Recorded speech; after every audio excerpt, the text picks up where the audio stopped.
everybody. All right, fantastic. Good evening, ladies and gentlemen. Welcome to the 28th Annual Northeast Modified Hall of Fame induction ceremonies. My name is Shane Andrews, and it is my honor and pleasure once again to serve as the Master of Ceremonies for this spectacular night. We would like to take a moment to welcome all the fans, media members, family members, award recipients, and inductees to the hallowed grounds of our Hall of Fame. I know it's a little warm out there, and some great-looking people here, and some of us are wearing suits and ties. And every year, about, I'm going to say May, Buffy Swanson and I have a phone conversation about the Hall of Fame. And every year I ask Buffy, what do I need to wear? Because do I need to wear the tie on a hot July night? Do I need to wear the full suit and everything? And she says, yes, you do, Shane. But tonight, ladies and gentlemen, I think I have found the appropriate attire for me to wear going forward for all the Hall of Fame inductions. And I'd like to point out an individual and ask him to come forward. Sir, yes, please, come on up here. Okay.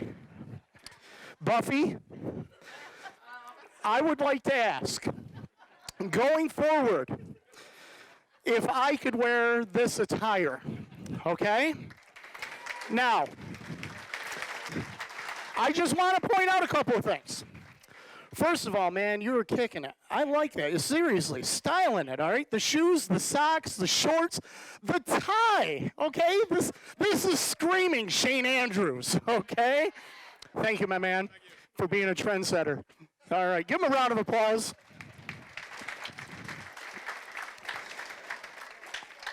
Although I think a bow tie with that would really set it over the edge, okay? Buffy, is that okay if I wear something like that next year? All right. I guess I'm not wearing shorts. Ladies and gentlemen, this evening we will award those who have been outstanding. We will recognize those who have demonstrated excellence and have contributed to our sport. We will acknowledge those who have excelled in the mechanical and ownership ranks, and we will immortalize drivers as we stand tall with an outstanding midget driver, go flying with an O'Brien, and a doctor makes a house call. But before we get started here tonight, ladies and gentlemen, since the last time we were together here at the Hall of Fame, we lost 3 individuals who left an indelible mark on the modified racing world. Their talents and abilities will never be forgotten to all of us who not only saw them compete, but also to those of us who visit these hallowed grounds. At this time, ladies and gentlemen, we'd like to take a moment and remember 3 individuals. Frankie Schneider, one of the original members of the Hall of Fame class of 1992. The Old Master was credited with over 750 career wins, with his first victory coming in 1947. A racer's racer who competed in modifieds, sprints, midgets, USAC champ cars, sports cars, and TQ midgets. He raced modifieds into the 1990s, and in 2000 he was named Driver of the Century by Area Auto Racing News. Willie Allen, known as Wee Willie, this popular driver stood tall on the gas, competing at tracks throughout central New York. A truck driver by day and racer when he could, Wee Willie won his only championship in 1964 right here at Weedsport. After his driving career, Wee Willie was the pace car driver for Dirt Motorsports as well as the Weedsport Speedway. In 1993, Wee Willie was inducted into the Northeast Modified Hall of Fame. Ken Bren Jr. With over 100 career feature wins, Ken Bren Jr. was synonymous with the tough New Jersey, Pennsylvania racers. His first win came in a modified in 1975 at East Windsor, but he is best known for his success at Flemington Fair Speedway on both the dirt and the asphalt. Inducted into the Northeast Modified Hall of Fame in 2009, Ken Bren Jr. All 3 of these drivers touched many lives and left us all with memories and stories that will be shared for many years to come. I ask everyone here to please join all of us involved with the Northeast Modified Hall of Fame in a moment of silence and remembrance for Frankie Schneider, Willie Allen, and Ken Bren Jr.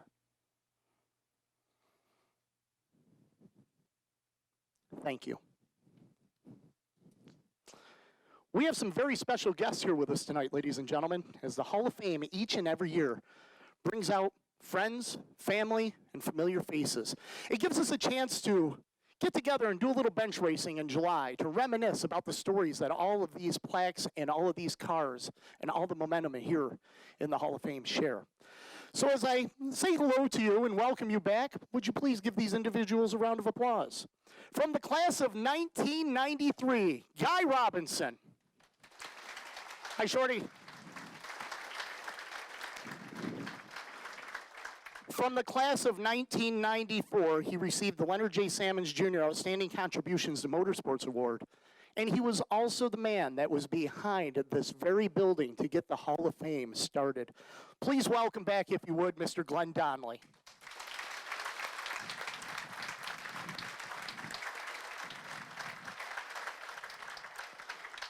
From the class of 2002, our Women in Racing Award recipient, Hertha Beberwick.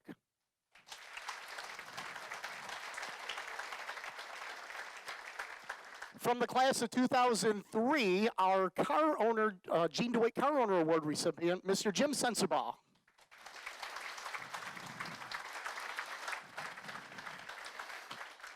From the class of 2006, who I'm still just in awe by this man's grip when he shook my hand tonight and encompassed everything. Kenny Brightbill. Welcome back, Kenny.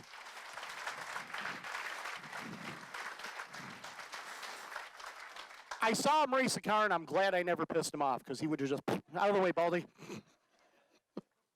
From the class of 2009, our car owner, Gene DeWitt Car Owner recipients, John and Laura White.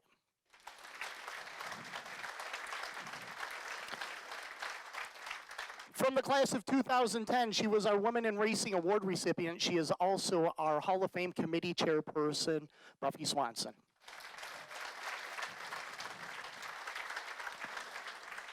From 2012, our curator here at the museum, and he received the Outstanding Contributions Award, Jack Spino.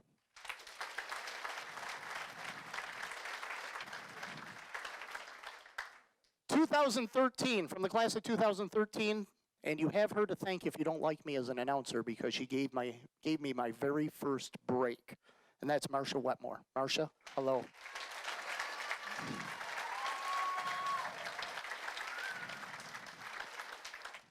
From the class of 2014, our Women in Racing recipient, Robin Yasenak Gillespie.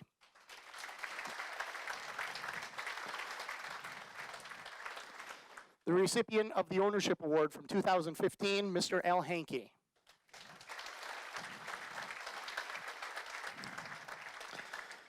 Our first recipient of the Andrew F. Fusco Award for Media Excellence, Mr. George Caruso from the class of 2016.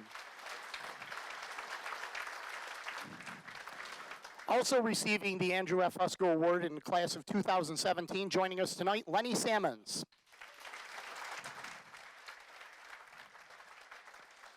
Receiving our Outstanding Contribution to Motorsports Award in the class of 2018, also on our Hall of Fame committee, Mr. Gary Spade.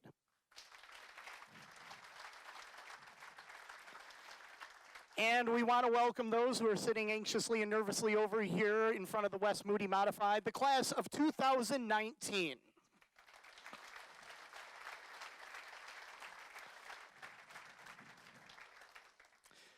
I'm sure many of you, I'm just curious, how many of you are here to the Hall of Fame or back to the Weedsport Speedway for the first time in a while?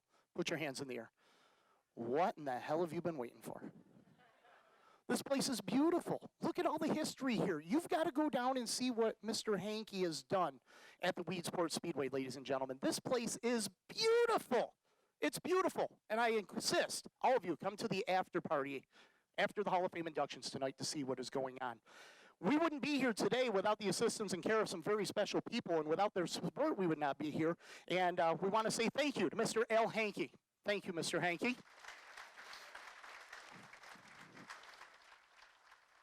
The promoters of the Weedsport Speedway, Jimmy and Andy Phelps. Thank you, Jimmy and Andy.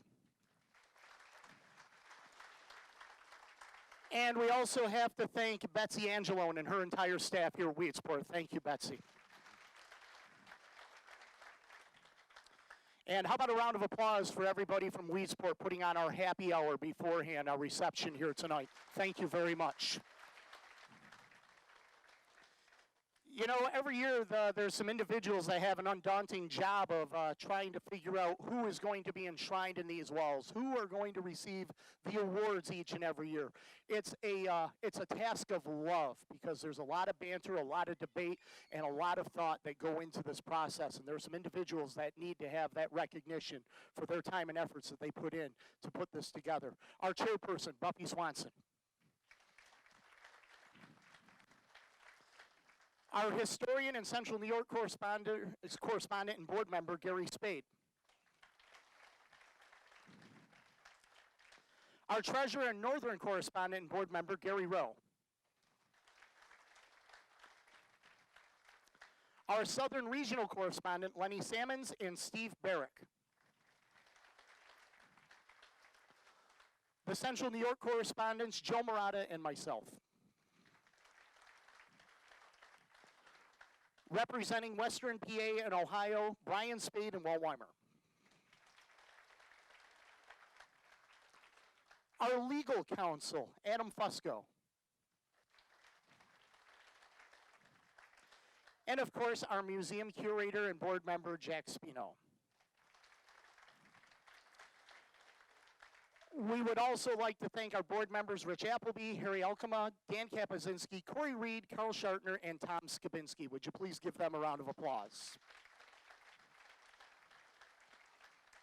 We would also like to acknowledge the many folks who volunteer their time here at the Hall of Fame and all of our corporate sponsors. I hope everybody had a chance to pick this up. This is the Northeast Modified Hall of Fame program. There's some great stuff in here. Bios about our award recipients and our drivers that are being inducted tonight. Some great sponsors who help us out, and the names of all the volunteers that help us here. Without them, we wouldn't be able to succeed. So if you would please, make sure you get a copy of this. Make sure you say thank you to them, and how about a round of applause for all those folks.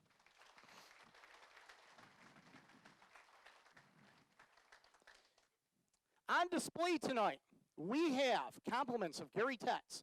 It's one of only 14 cars Grant Kink built, and is the car that was driven by Frankie Schneider. This is not a show car, ladies and gentlemen. This is the original piece right over here to my right. So Gary, thank you very much for bringing this up, and if you get a chance, please look at that beautiful race car, and how about a round of applause for Gary?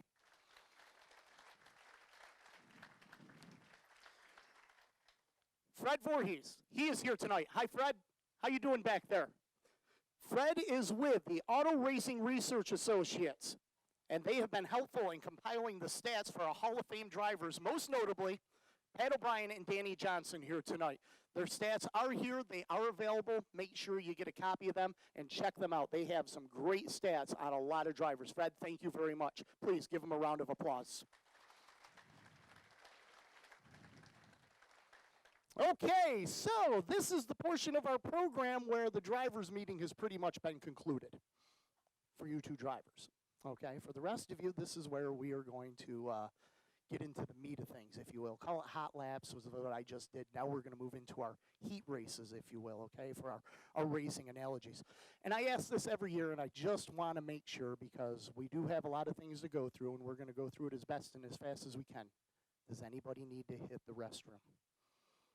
Now's the time. I'm not one to judge, okay? Just making sure. All right, everybody good? Everybody else here? You good? You ready? Make some noise. Let me hear you. You ready? All right. Our first award tonight, ladies and gentlemen, in every facet of our sport, there are those who were the forefathers. They were the groundbreakers, the trendsetters that set a standard for those of their time and for those to come in the future. Our first award tonight is the Jack Burgess Announcers Award, and our recipient is one of the most well-respected voices who set the standard for announcers such as myself and set the bar for all of us to strive to reach. Let's take just a moment and listen to Warren Ruffner, whose voice had a tone and excitement and commanded the listener's interest. And as you can see, cars are still driving in to the speedway, and we're promising you a great night of high-speed thrills. Ramlet runs right up there with him. And Bobby Gerhardt Jr.'s brother out there, the number 10, David, has the problem. Hammaker doing a great job. Smokey Warren going to the outside. You had to pick him now. Smokey would have second spot. And they're pulling out all the stop. Now or never as they come by on lap number 10. Stand by, scores! Here they come. Smokey on the outside.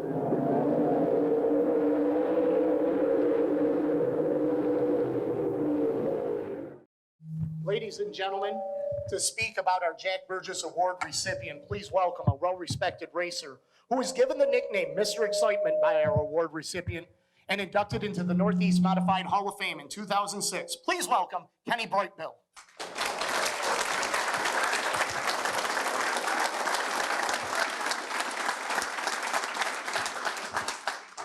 That sticker just doesn't want to stay on your shirt tonight, does it? No, that's for sure. Here, I'll hand you the microphone for just a Okay. moment. It's like kind of handing me the steering wheel. It's kind of different, All right?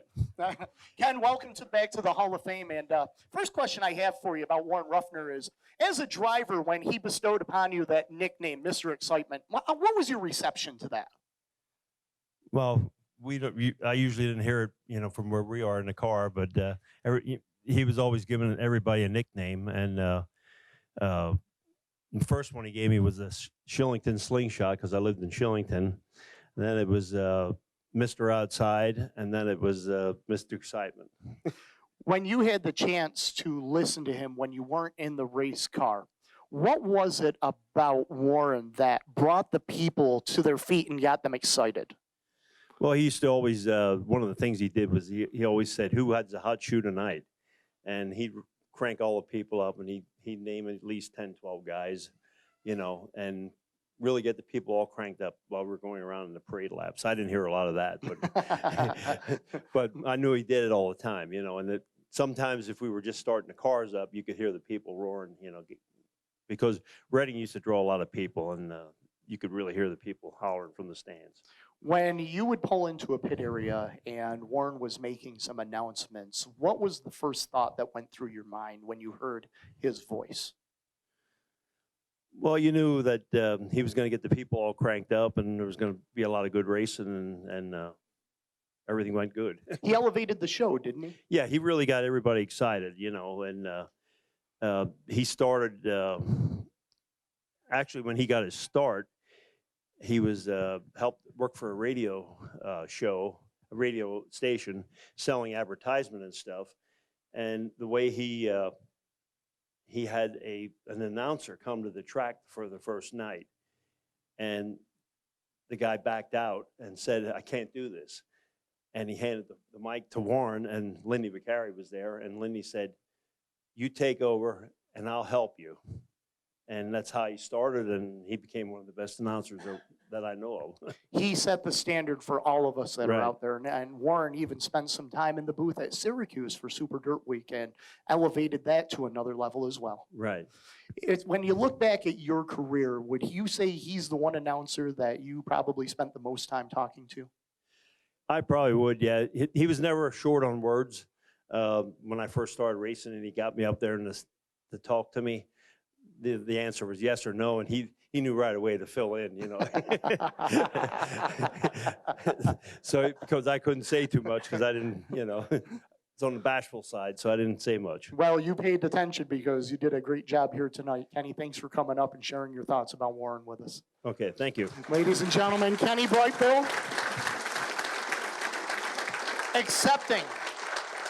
accepting the Jack Burgess Memorial Announcers Award on behalf of Warren's son, Alan, who lives in Indiana and could not be here with us tonight. Would you please welcome the promoter of the Thunder on the Hill and, of course, a longtime friend with Warren Ruffner, Mr. Bob Miller.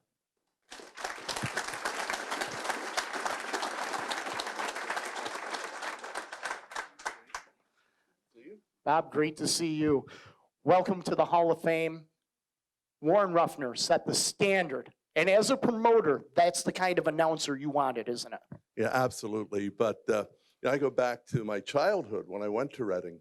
And I mean, I probably was 3 or 4 years old and rarely missed a race. But, Kenny made a comment about Ruff saying, "Who has the hot shoe tonight?" Those of you who were at Reading may remember something else that he said at the start of the night. And I know as a little kid, I knew it was serious when the mic came on and Ruff said, "Close all track gates, everyone back behind the yellow line." At that point, you knew things were going to get real serious at the racetrack. But as a little kid, that's what I remember as the way that night started at Reading.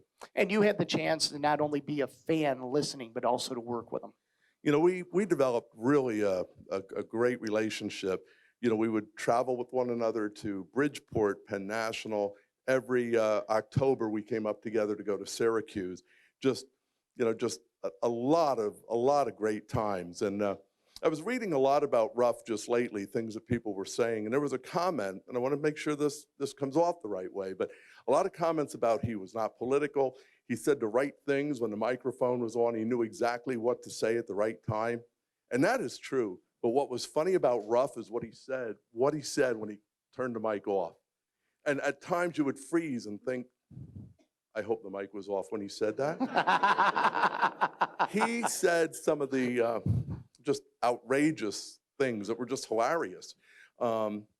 He was just terrific to work with. I think the other thing is we keep referring to him as an announcer. I really think he was an entertainer. I mean, he knew how to open a show. He knew how to close a show. He just knew what to do and what to say at the right time. And on those nights when things went really bad at the racetrack, or you had to make that announcement that the race was going to be canceled after we watched the run-in cars go around until 11 o'clock at night, he had a smooth way of telling people that. He just knew what to say at the right time. But he was really an entertainer.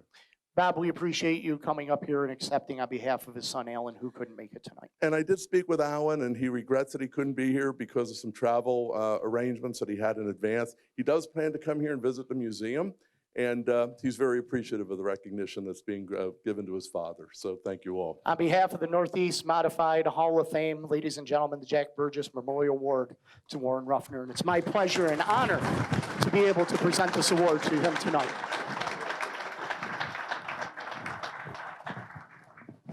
My mic's on, so be careful what you say to me, okay? Hold on, I'll turn it off now. You can.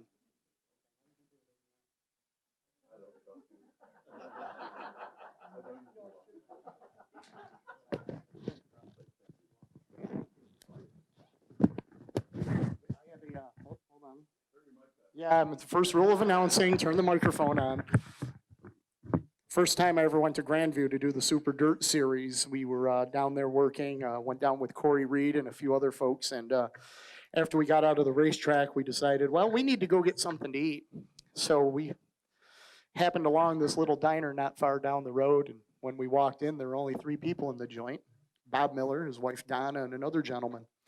Having never been there to eat before, I didn't know what to have, so I walked up to Bob and I said, "Hey, what do you recommend?" And he looks at me and says, "For you to leave." I had the cheeseburger that night,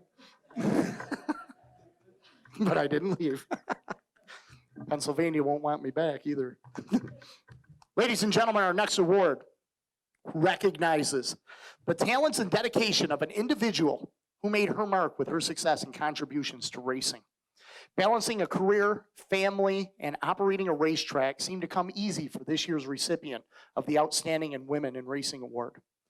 Her passion, dedication, and professionalism set the standard for those who hold the same role as her as general manager. It takes a love of the sport, dedication, determination, and a dynamic personality to make it in any facet of life, and our award recipient has all of these attributes. To introduce the Outstanding Women in Racing Award, please welcome the founder of Dirt Motorsports and the man who was behind the creation of the Northeast Modified Hall of Fame, and another gentleman who gave me my start in auto racing, Mr. Glenn Donnelly.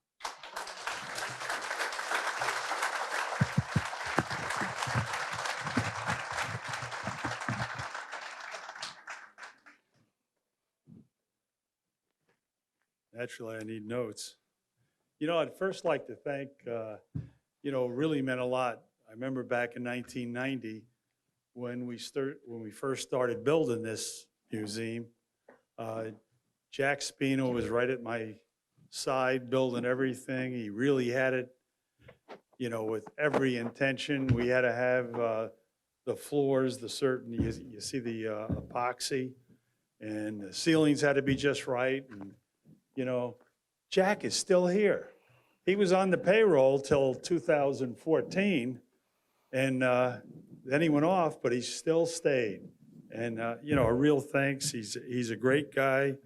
In fact, he got me to go to Pennsylvania and Ohio because we needed cars in here. Jack, what do? We spent close to $500,000 just buying 26 cars. And that's what we had it lined up here, you know, a lot of cars at the time.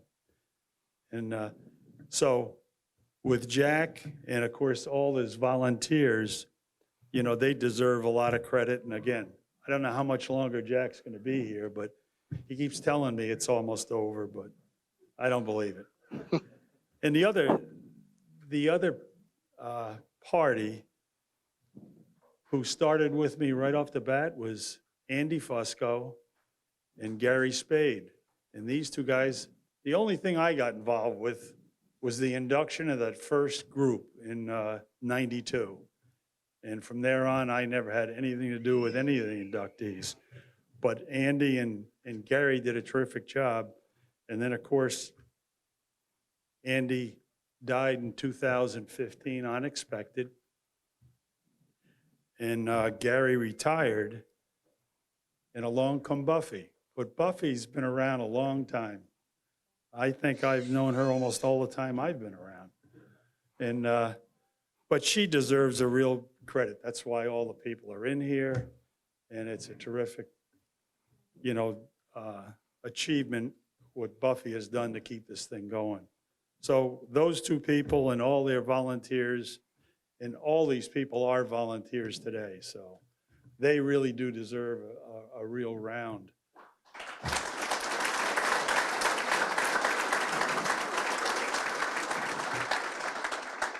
Now getting to the reason I'm here.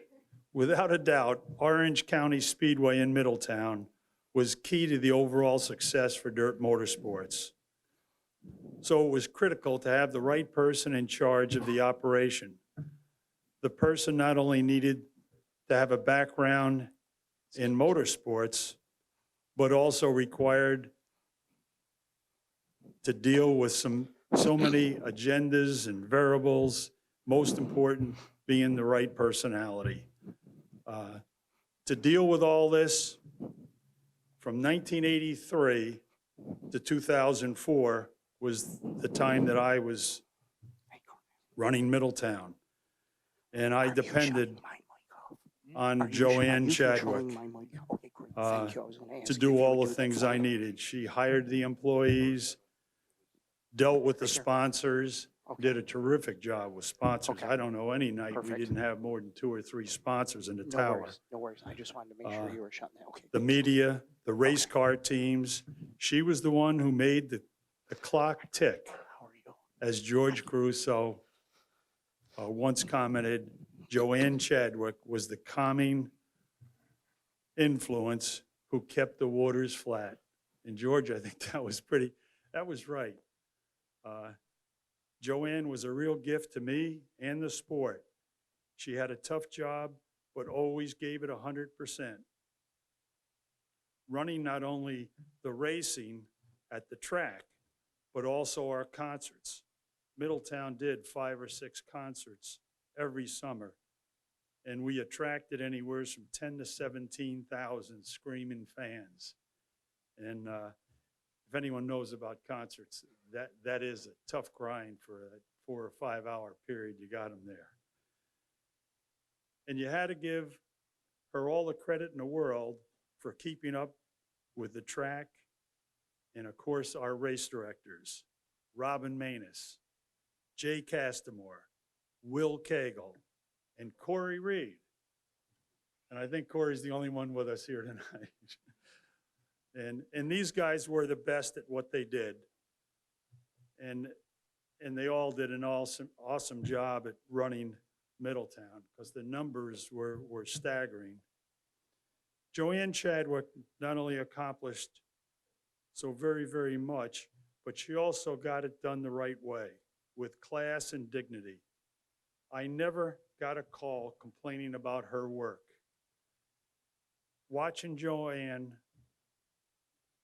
I came to learn the true value of loyalty, dedication, and honesty. And because she typified this week in, week out, season after season, and I am sure there were times giving up weekends with family was just one of those sacrifices that she made and never complained. Somehow, Joanne was not only able to handle all the administrative responsibilities at Orange County, but she also managed to keep all the financing together at Super Dirt Week. And as Howie Commander once said regarding Super Dirt Week, we handled millions of dollars, more like just $1 million, would go through the hands, and Joanne, but it was all cash. Back in those days, it was all cash. And Joanne always balanced out within $50 to $500. And that's how this museum got built, too, to tell you the truth. Because nobody likes to report all the cash.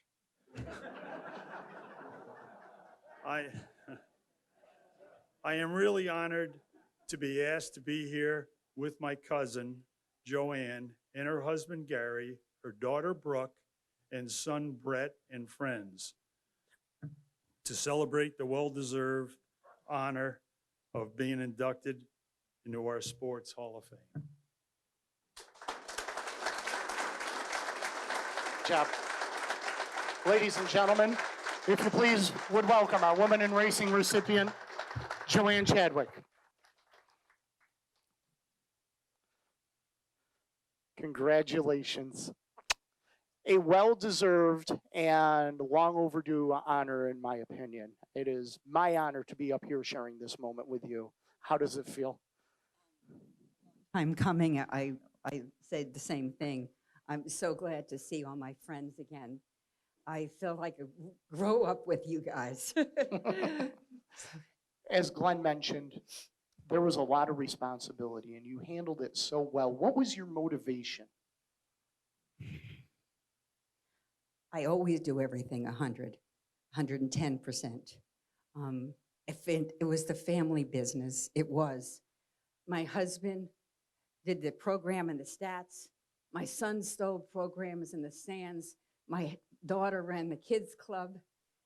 My cousin did the 50-50. We always were, it was a family business. How did you balance teaching, general manager of a racetrack, family? There's so much responsibility. If there was advice that you could give somebody that is just getting started out to do that, what would you tell them? Throw your heart into it and follow it. Well said. Well said. And that's exactly what you did. The success at Orange County while you were there was second to none. You should be very proud. I tried. I tried. Who would you like to thank? My husband, my family, because when I was at my track family, I was away from them. My daughter doing the laundry when I couldn't. My son mowing the lawn when Gary couldn't. And I always tried to do the best for Glenn. You did a great job, a well-deserving honor here tonight. Welcome to the Hall of Fame. Thank you. Ladies and gentlemen, Joanne Chadwick, our recipient of the Women in Racing Award, Buffy Swanson, our chairperson, will be presenting the award to Joanne. And I'm going to get out of the way. I'm not used to working on this side of the room. I'm usually over here. Once again, ladies and gentlemen, a round of applause for Joanne Chadwick.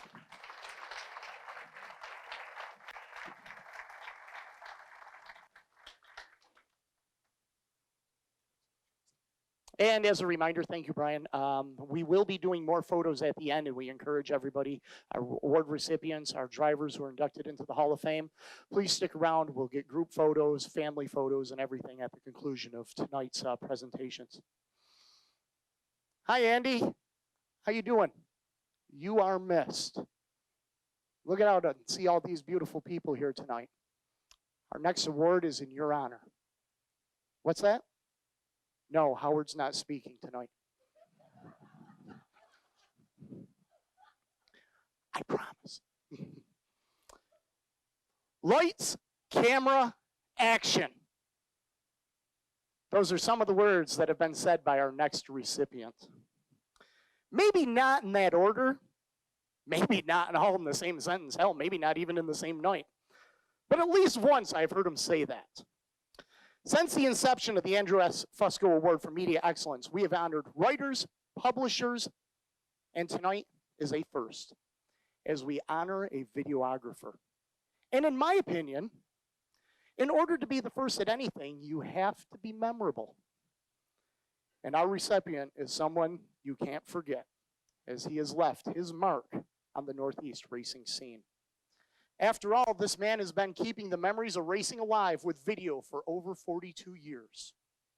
To introduce the recipient of the Andrew S. Fusco Media Award for Excellence, please welcome former Dirt Motorsports official and promoter of the 5 Mile Point Speedway, Mr. Dan Harpel.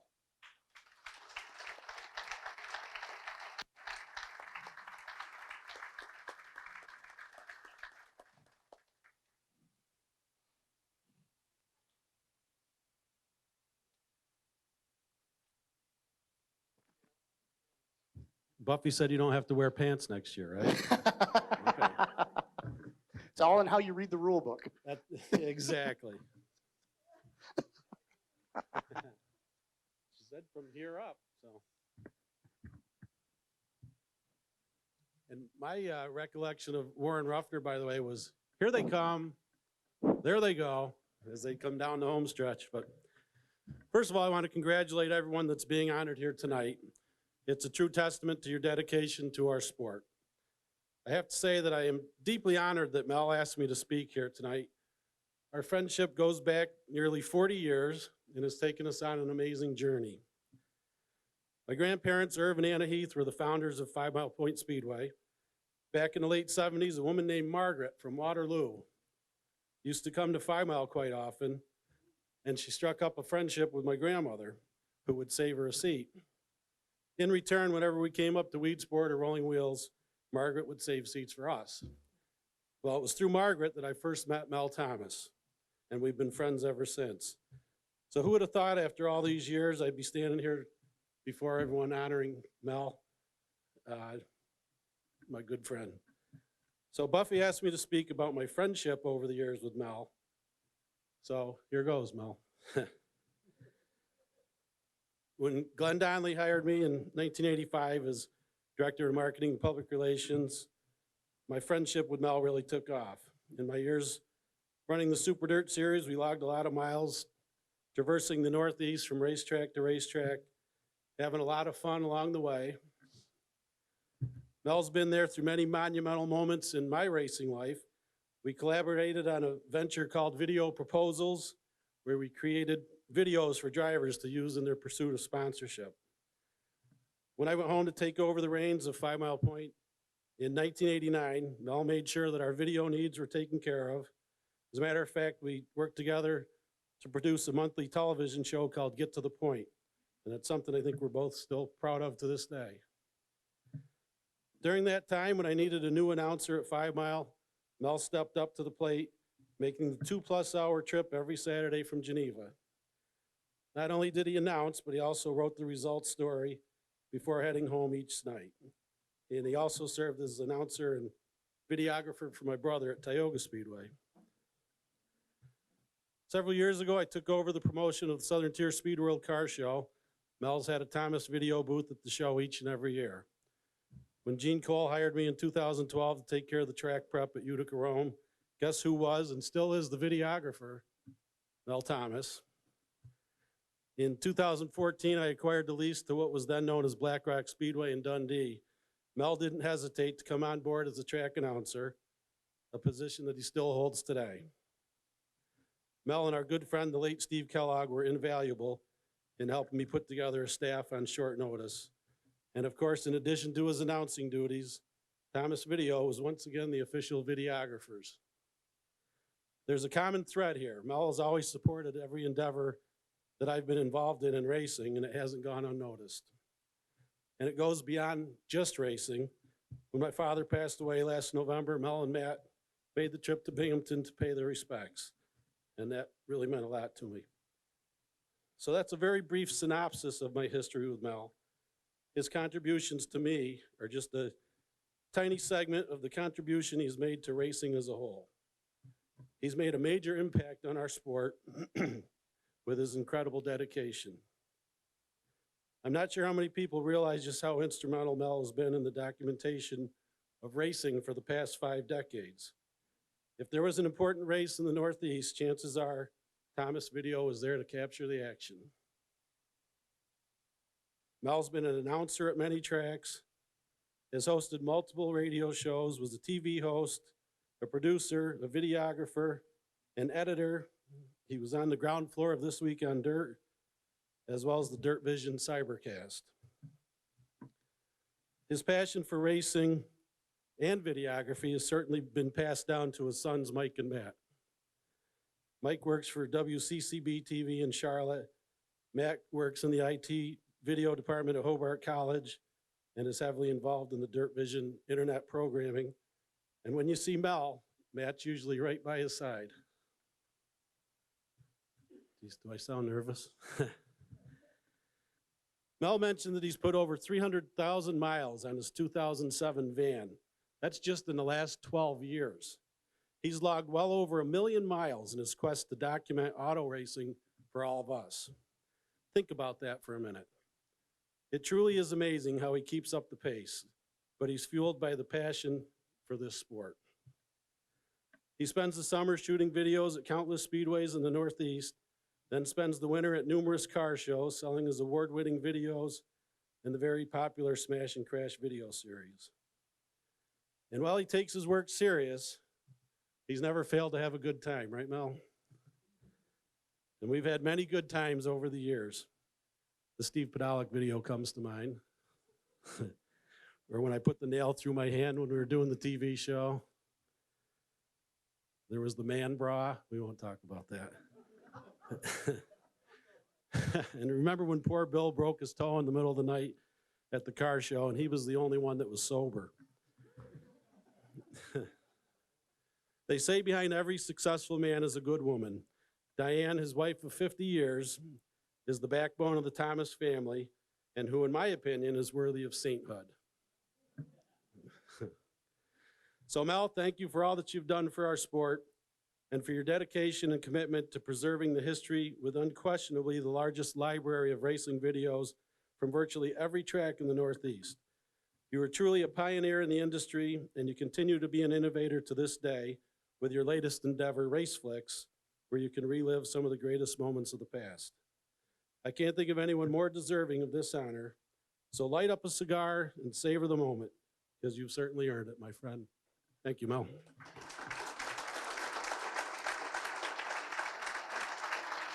Great job.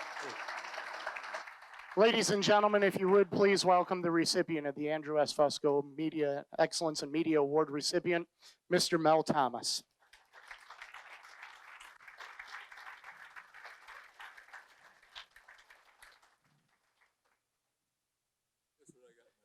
Oh. That's why you didn't hug me. I got your Cuban. All right. Fantastic. Mel, first and foremost, congratulations, buddy. Thank you. Awesome. You've been on part of the journey with me. Woo! I think I remember some of it. We've had some good times. And I can honestly say, ladies and gentlemen, that this man, not only, as Dan mentioned, has been an influence to Northeast racing as far as the videography, but he has also been the influence to many who wanted to be in the business, such as myself. And there are two gentlemen here tonight that you made a big impact on that are here because of what you did. Well, there's no doubt about that. I started my sons doing video when they were 12, 13 years old at the then Dundee Raceway Park. And I was doing the announcing, they were doing the camera work, and they went to college, got an associate's degree, and moved onward and upward. And I'm just proud as hell of them. Third generation starting out too, isn't there? AJ's here tonight. He just graduated from high school, and he's going to Keowee Community College in the fall and going to study computers and video production. What is, as you look back over all the years, there have been hundreds of thousands of races that you have seen. Are there any in particular that jump out at you that you remember vividly? Oh, there's a number of them, but I'll tell you the most recent one was at Fulton 2 weeks ago when Larry White came from 18th and battled for the last 5 laps with 4 different cars and eked out the win at the end. That was probably one of the better ones of recent memory. As an announcer and a videographer, how do you separate the two on a race night, especially when your guys are busy taping the races or videoing the races while you're announcing? How do you keep the two separate? Usually have a monitor. No worries, because you've got a good crew behind you. Yes, I've got a dedicated crew that's been behind me probably 20 plus years. Mike Frazier's here tonight. Bob Miller, who has traveled the circuit with us for numerous years, and he did a few years traveling with World of Outlaws late models and sprint cars. And of course, my son Matt, who once he moved out of the Charlotte area doing the NASCAR stuff, he's back here where real racing is happening. And the last 10 years or 14 years since he's come back north, we've put a lot of effort into doing things and getting the job done. And he basically, he does all the directing and running the show now. I'm just kind of along to assist when needed. Dan also mentioned that behind every good man is the backbone of the family, and that's Diane. Yeah, she's the stay-at-home mom. Most of the time, nights, weekends, wherever we're traveling, we just come back from a 3-day journey to Quebec, doing the Modified Super Dirt Series at Drummond and Granby. And we come back yesterday at 2 in the afternoon. We got back home, and at 4 o'clock, we were at Canandaigua Speedway doing a fair race with the Dirt Sportsman 305 sprints and street stocks. You were on the ground floor here. You've seen everything that has taken place here at the Hall of Fame over the last 28 years. And tonight, you look over here and your name is on a plaque as an award recipient here at this Hall of Fame. What does that mean to you? Well, it means a lot because Andy was on the ground floor when we introduced This Week on Dirt back in the late 70s and started moving forward and got ESPN in to do the 1980 race at Syracuse, and everybody knows what happened in that 1980 race with the Batmobile, and it's taken off from there. Glenn provided the input and the equipment to get the job going. Andy provided the backbone and helped produce a lot of the videos that we did with This Week on Dirt in the early days, and it's moved onward and upward. Patrick Donnelly was institutional in moving them forward through the years, and I've continued to work with all of them as we moved forward. And then in the mid to 90s, I think we started audio-only cybercast of the Modified Series race with Big Jim Schmidt. And he and I traveled to a lot of the races, and the internet back then wasn't too friendly to us, especially when we went north of the border. We had a hell of a time. But we got the job done, and then it went on to Dirt Vision with adding the video to the audio. And one funny Fusco story from Syracuse, I forget the year, but we were in the catacomb of the building in the infield watching a monitor. This is how we called the race. Jack Christensen and I were calling the race, and the video was going out, and we had a bathroom off the side of the room where we were announcing, and one fella come in by the name of Andy Fusco, had to use the bathroom, but he flushed the toilet with the door open and the microphones were open. That went out over the air. We had some chuckles over that through the years. But all in all, it's been very pleasing. You know, met a lot of great people, promoters, drivers, been receptive to all of our video needs, and from time to time, you know, helped us out. Just, you know, whatever we needed at the tracks, they tried to provide service for us. Mel, it's an honor to stand up here with you. I'm very happy and elated for you to get this award tonight. Congratulations, my friend. Thank you very much, Shane, and you've been a big part of everything that we've done the last few years, as a matter of fact. Look forward to doing more with you.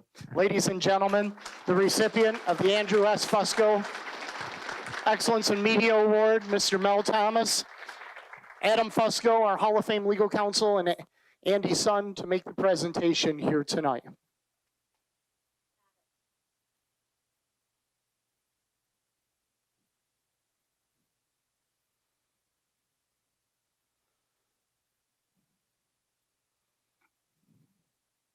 Ladies and gentlemen, once again, a round of applause for Mel Thomas.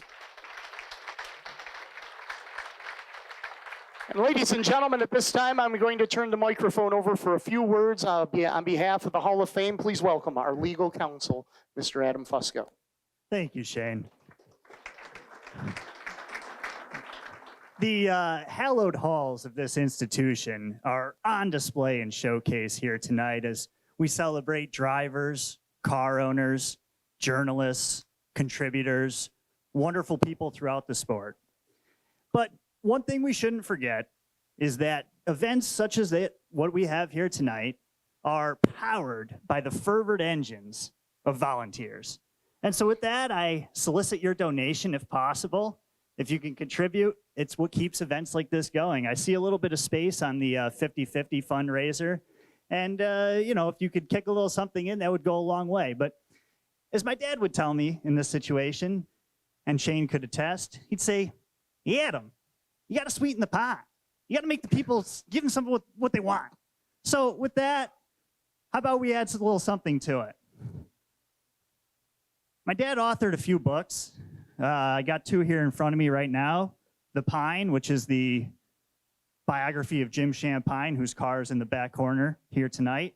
And someone who's won a few races at this racetrack, Barefoot Bob McCready. These two books, no longer in print. George could attest to that. If Lou Boyd was here, he'd say the same thing. So we're going to add another raffle here, and we're going to put $10 tickets on each of these books. And if you can get involved in that, you can win some great stuff. So thank you, and I'll cede the floor back to Shane. Thank you. Ladies and gentlemen, Adam Fusco. Two great books that I have in my library, as a matter of fact. I've read them both cover to cover. Please, by all means, stop over here, see the gang from the Hall of Fame for a chance to win those books and also for a 50-50 raffle here tonight. Everybody doing good? So far, so good? Everybody happy? Excellent. Great to hear that. Again, welcome. Thank you for joining us here tonight.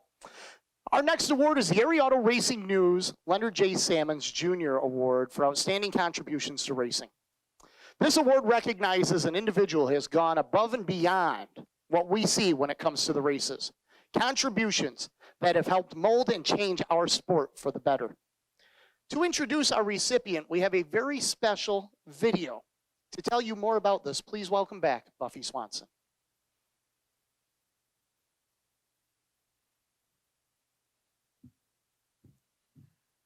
When Nazareth promoter Jerry Freed was selected to receive this prestigious award, I immediately thought of asking our good friend and a Hall of Fame driver, Frank Cozy, to say a few words about him. I mean, Frank made his bones at Nazareth, and his family ran the track in the final year of its existence. And when I told that to my husband, he said, "You're not aiming high enough." No offense to Frank. So I reached out for a few phone calls, a few phone numbers, and left a message. Didn't expect much. And got a phone call back from this individual who said, "I'll do anything for Jerry." Ladies and gentlemen, it is my distinct pleasure to introduce to you right now Mr. Mario Andretti. I'm so delighted that Jerry Freed is being inducted into this special Hall of Fame. The reason is that I met Jerry Freed when just a couple of years after we arrived in these United States back in 1955. And Aldo and I, my twin brother Aldo and I, were working at a gas station that was owned by our uncle. We were working there after school, and that's how we met Jerry Freed. And I used to pump gas in his car, and actually I made sure that his windshield was very, very clean. And again, a couple of years later, Aldo and I and a couple of buddies, we built a Hudson stock car to be raced there, of course. And all of a sudden, we needed a favor. And the favor was that we wanted to be able to test there because we had no idea what this was going to do. And obviously, we'd never raced before, even though we told Jerry that we raced in Italy, which is not true. But he granted a favor. He gave us a half-a-day test before the first race. And as fate would have it, Aldo and I had a toss, and we had one car, two drivers, one helmet. Aldo went out and won his heat and the feature, the first race, first time out. And fortunately, I did the same thing the following week. But this is how it started. But along the way, it was always very well, widely known, how fantastic a promoter Jerry Freed was at that time, in Nazareth, and, also when they built the mile and an eighth right next to the half mile. So again, he's fondly remembered by everyone in the industry, and it's so appropriate again that he's been honored this evening.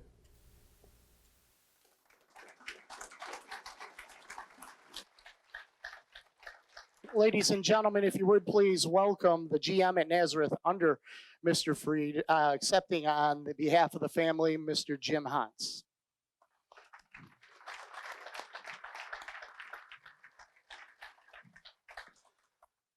Jim, welcome to the Hall of Fame. You're accepting the award tonight on behalf of the Freed family. Tell us a little bit about Jerry. You worked with him for many years. The interesting thing about Jerry was, a lot of people, since he's passed away 30 years ago, perhaps they don't know that, Jerry came out of New York City. He actually came out to run the farmer's market. He was sent out by a group of businessmen that were having problems running the farmer's market. And when he got out there was stock car racing going on. Jerry had never seen a stock car race. I mean, New York City, what was a stock car race? And he wasn't there more than, I think, the first year. He decided to take he fell in love with stock car racing and decided to take it over for himself. And he started promoting, and this was, I guess, 53, 54. And he promoted, and not only did he promote the races, but he also made a living promoting the races after he stopped managing the farmer's market. So he did that from the early 50s right up until the late 80s. And, it was a real, and he did a heck of a job. We built a mile and an eighth racetrack.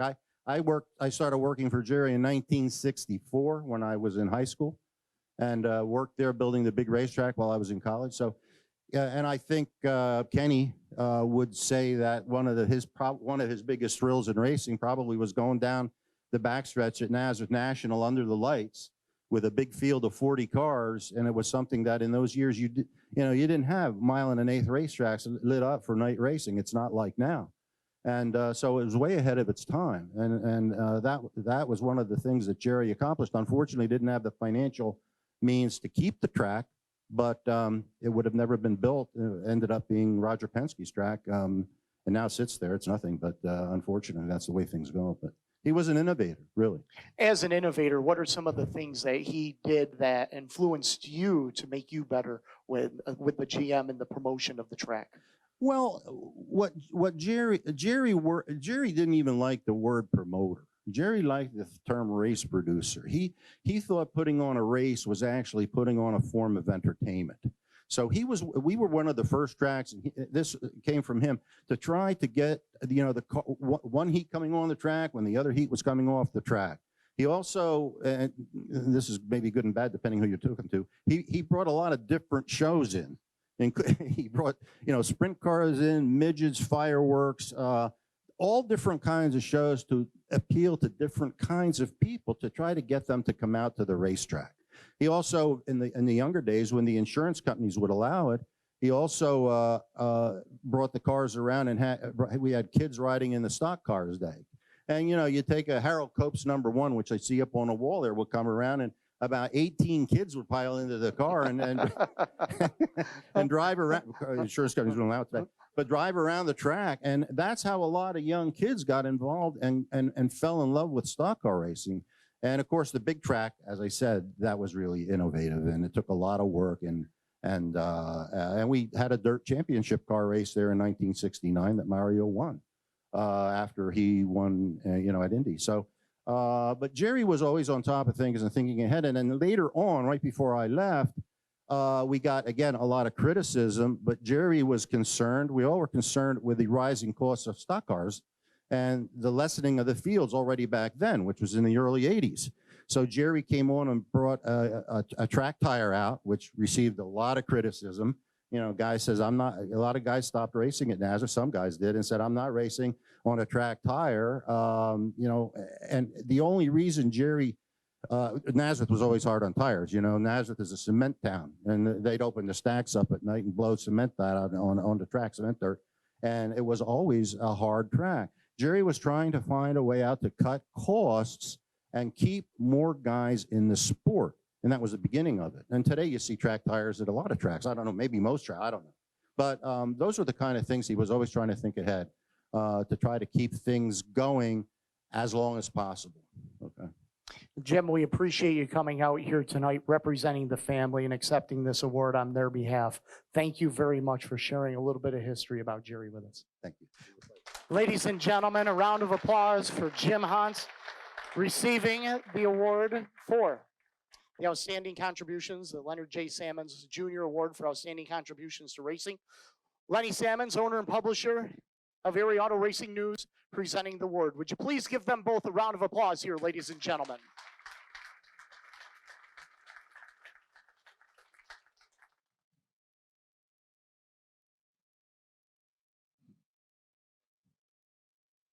You rode in one of those cars? Were you one of the 18 that piled in?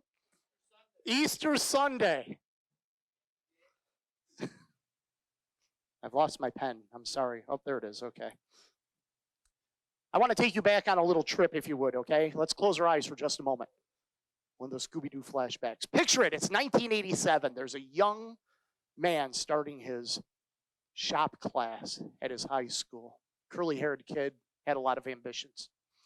His first day of shop class, he wanted to make a great impression because the shop teacher, whose name is John Parrish, or JP as the cool kids called him, he wanted to impress him because he was a race fan and a car enthusiast.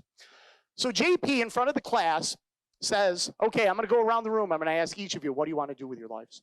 And I am excited because here's my chance to impress my teacher in shop class. He gets to me and he says, what do you want to do? I said, I want to be a car builder and race car driver. And unbeknownst to me, JP decided to challenge me that day by asking, well then, Andrews, come on up here and let's see what kind of talents and skills you have. And as I came up to the front of the classroom in front of him and the rest of my classmates, he handed me a hammer, a nail, and a 2x4. And he says, I want you to put that nail in that 2x4. Let's see what kind of builder you're going to be. So I took that nail, put it right there between my thumb and my finger, and I'm like, okay, I got this hammer, and with all my might, I'm ready to give this thing a whack. And I come down with all my might, miss the nail, and smash the hell out of my fingers. Obviously, I was embarrassed. My classmates erupted in laughter. JP looked at me that day, and he says, Andrews, how are you ever going to be a race car driver when you can't drive a nail? That, ladies and gentlemen, was the day I knew I had to become a race car announcer. Why do I tell you that story? It's simple, because I have a respect for anybody with the ability and the mindset and the ingenuity to be able to picture something in their mind's eye, write it down on a piece of paper, or put it on a chalk outline on a cement floor in a garage, build it, put a motor in it, 4 wheels, gas it up, and make it go fast. Ingenuity. It's the backbone of the country. It's the backbone of motorsports. The thought process, wanting to make a better mousetrap. Our next recognition is the Mechanic Engineering Award. And to introduce our recipient is someone who can speak firsthand on the ingenuity of race cars. Please welcome a respected modified champion on dirt as well as a 4-steering Oswego Supers, and someone who knows firsthand about the success of our award winner, Mr. Chuck Siprich.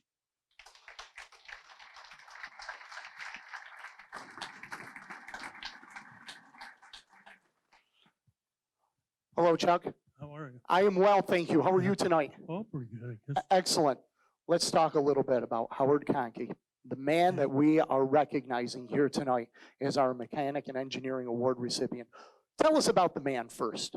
Well, Howard was just way ahead of his time as far as mostly when I got involved with him was he was building show cars and street rods and like that. So I had a car, a modified that Chuck Beatty and myself had built, which we were new in the modified, never built a modified.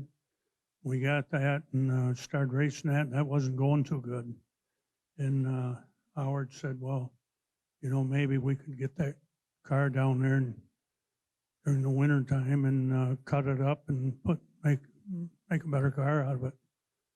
So I was game for that because things wasn't going good at all. So that's what we did. We took it down and cut it all up and made I think it was the first offset dirt car at its time.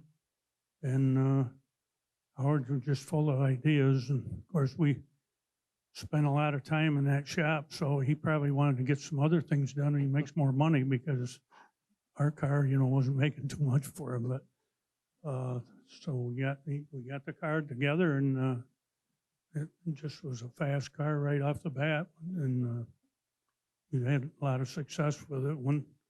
But one thing I was going to say was we were on the way late coming to the track at Waterloo Speedway, and Howard had been in a car had come up in the grandstand and done awful damage to his leg, and he had to have a steel rod put in there with no knee. So Howard and I had an old Dodge van and just a trailer, an open trailer, and we were late coming, and transmission went out, and so we pulled off the side of the road, and we looked at the clock, and he says, you know, Howard, we're not going to make that race. Back then, we had no way to get a hold of anybody, and so I said, the only thing I can think of, let's roll that race car off and drive her right up 5 and 20. And but the problem was getting Howard in the car with no doors in the car, and his leg didn't bend. And that was the offset car. And so we got him in there. It took quite a while to get him in, but he got in. So we drove right through town and everything, going get up to the Speedway, and I drove in where the pits was. When I got up to the Speedway, I thought, well, we'll run through the gears a little bit. Everybody's in the grandstand and everything. So I did that, and I pulled into the track, and the track promoter said, oh, no, you guys didn't drive that all the way through town and everything. He says, they're already trying to close us up on account of noise. And you did that. But there's Howard with his legs sticking out the window because we couldn't get that like all of me. How'd you do that night? Well, I think we got second that night, but the car went good, and we got there in time. We had to send the car. George Eli, another driver there, he took the car back to Howard's shop, you know, because we had no way. But that was just one of the things. But one thing about Howard, he loved that racing, and he really put it all into it, you know.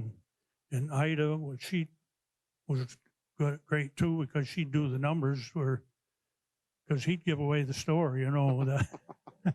So she did that, but Howard was really good, and he'd get ideas like that, making that offset.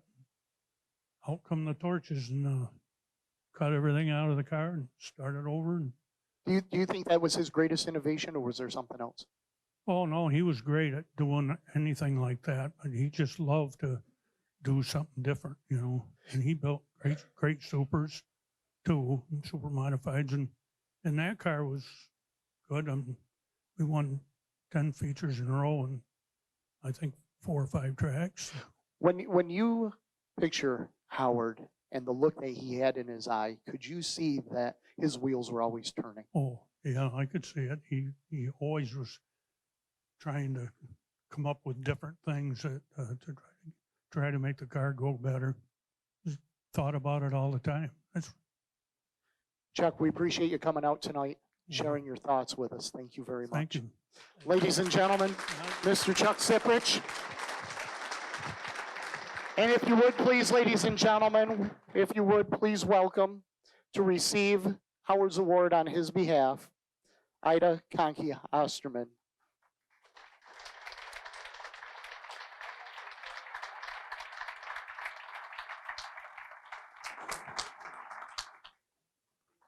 Welcome. Congratulations. What does this award mean for you and your family on Howard's behalf? Well, for years, he put his whole life into it. When he was so sick and everything, he still got calls from the guys asking him what he should do about this or that or the other thing. And he was always, as sick as he was constantly trying to figure something out for somebody. He was wonderful to our kids, wonderful to his family, never wanted to do anything if it wasn't family oriented, if we weren't racing. So it was just a wonderful life. He was a wonderful man. There's a couple of people here. Your son Tony is here with us tonight, and he worked closely with Howard for a number of years in the camp, didn't he? Yes, he did. And standing back there by that number 42P is a gentleman who spent some time behind the wheels of those show cars, Mr. Pat Ward. He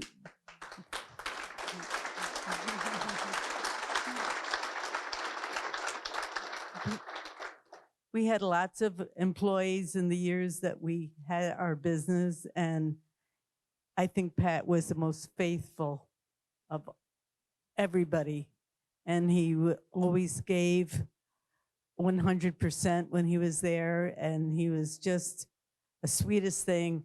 And then his girlfriend, who was the light of everybody's eye, she always was wonderful to everybody, and especially to Howard. He just loved her hugs. If Howard was here tonight, what would he think of all this? Oh, he'd be up here dancing or something, or jumping up and down. He was crazy. Congratulations. Thank you so much. Ladies and gentlemen, a round of applause for Ida Konke Osterman. Corey Reed presenting the Gene DeWitt, or the Mechanic Engineering Award.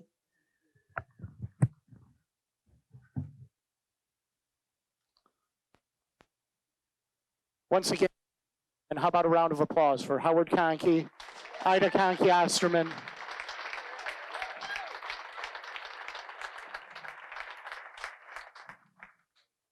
The entire family for a Mechanic Engineering Award.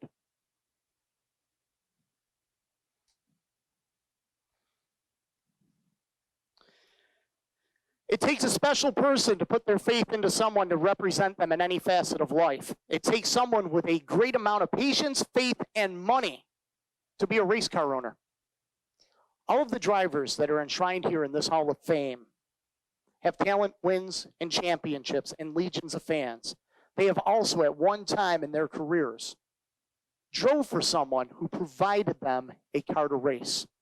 Whether it was a ride starting out or a ride that propelled them to championship caliber heights and stardom, without these dedicated car owners, some would never have had the chance to really show their talents.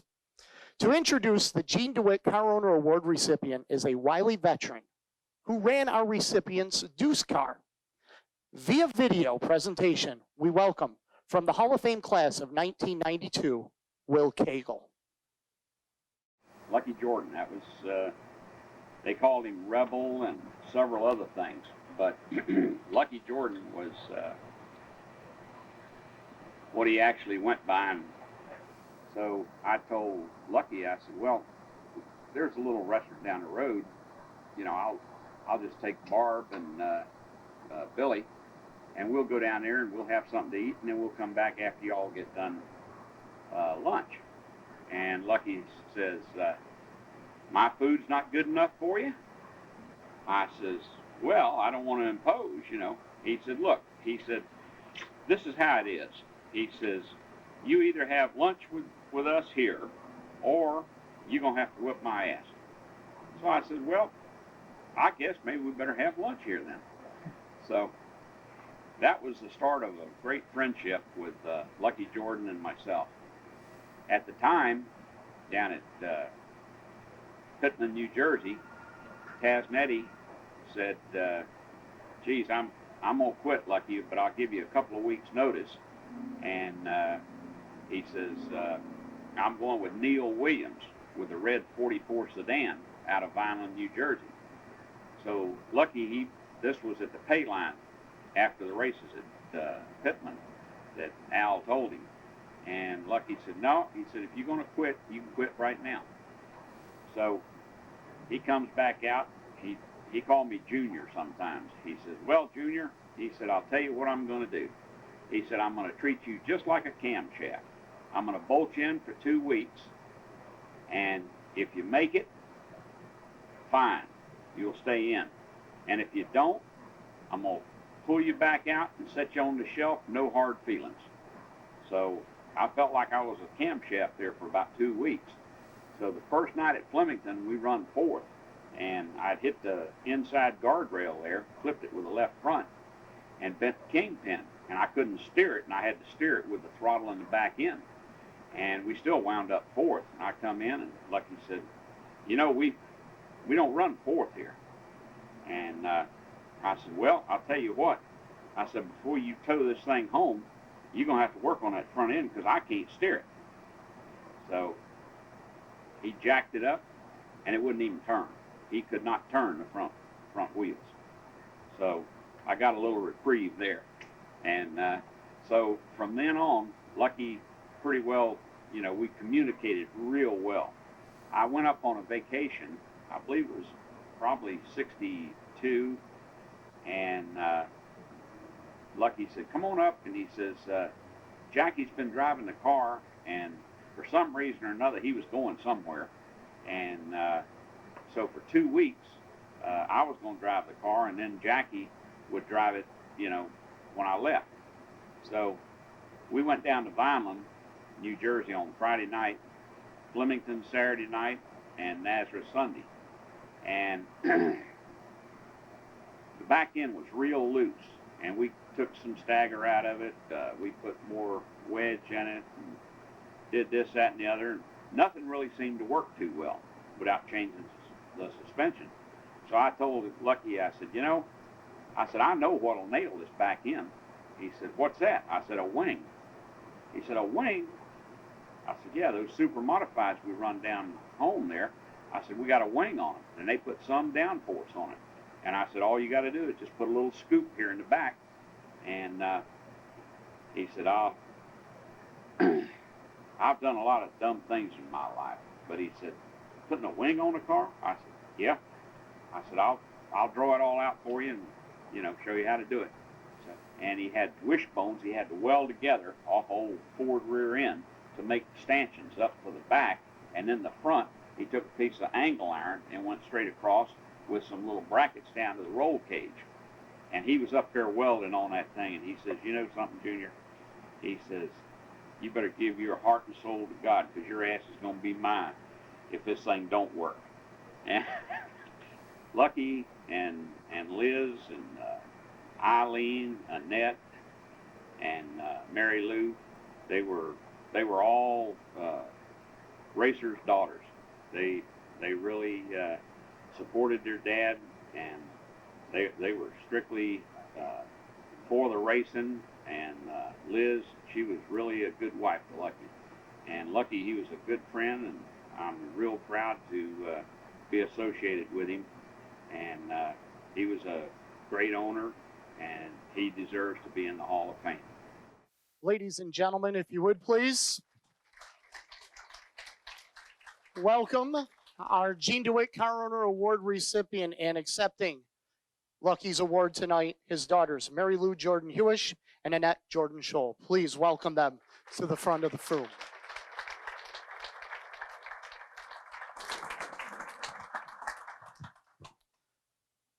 Mary Lou, congratulations and welcome. Annette, welcome and thank you very much. Please step right over here. I don't bite.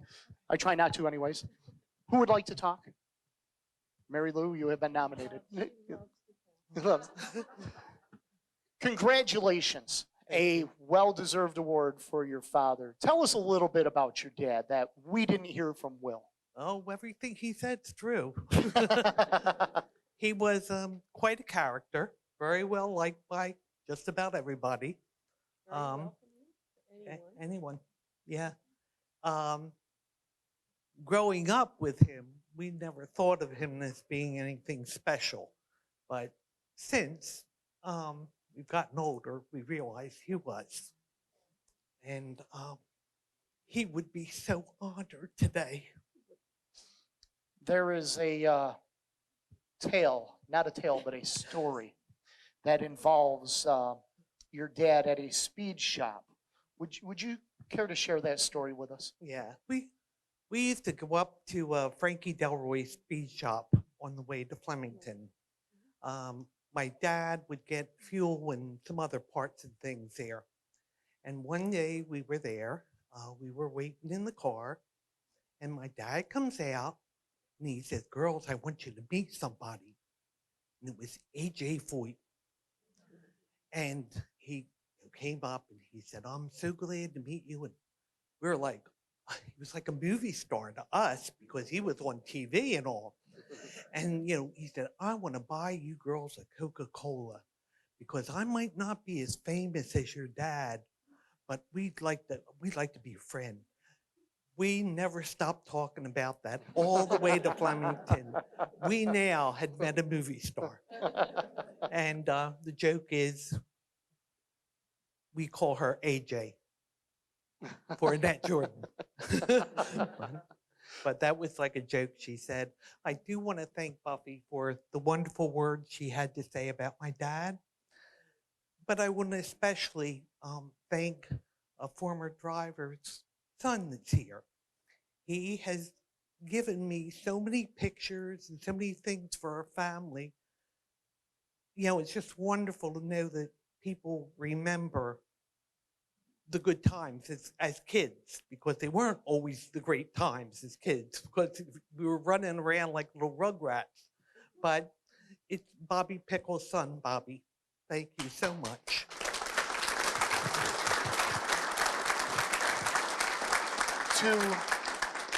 To have AJ say something of that magnitude, it just reflects on how well respected your dad was.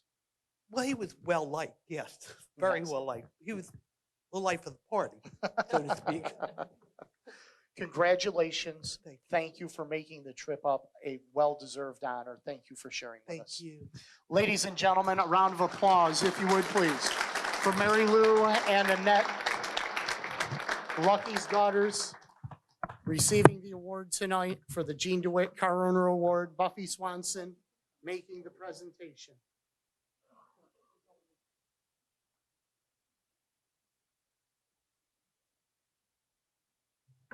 Once again, ladies and gentlemen, how about a round of applause?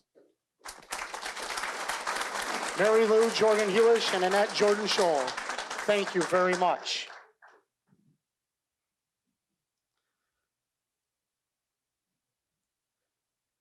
Well, as I mentioned earlier, in racing terms, we had some heat races. It's feature time, ladies and gentlemen. And for as long as I've been a race fan and announcer, I find myself at times watching a race in awe at the talents and abilities of the drivers behind the wheel.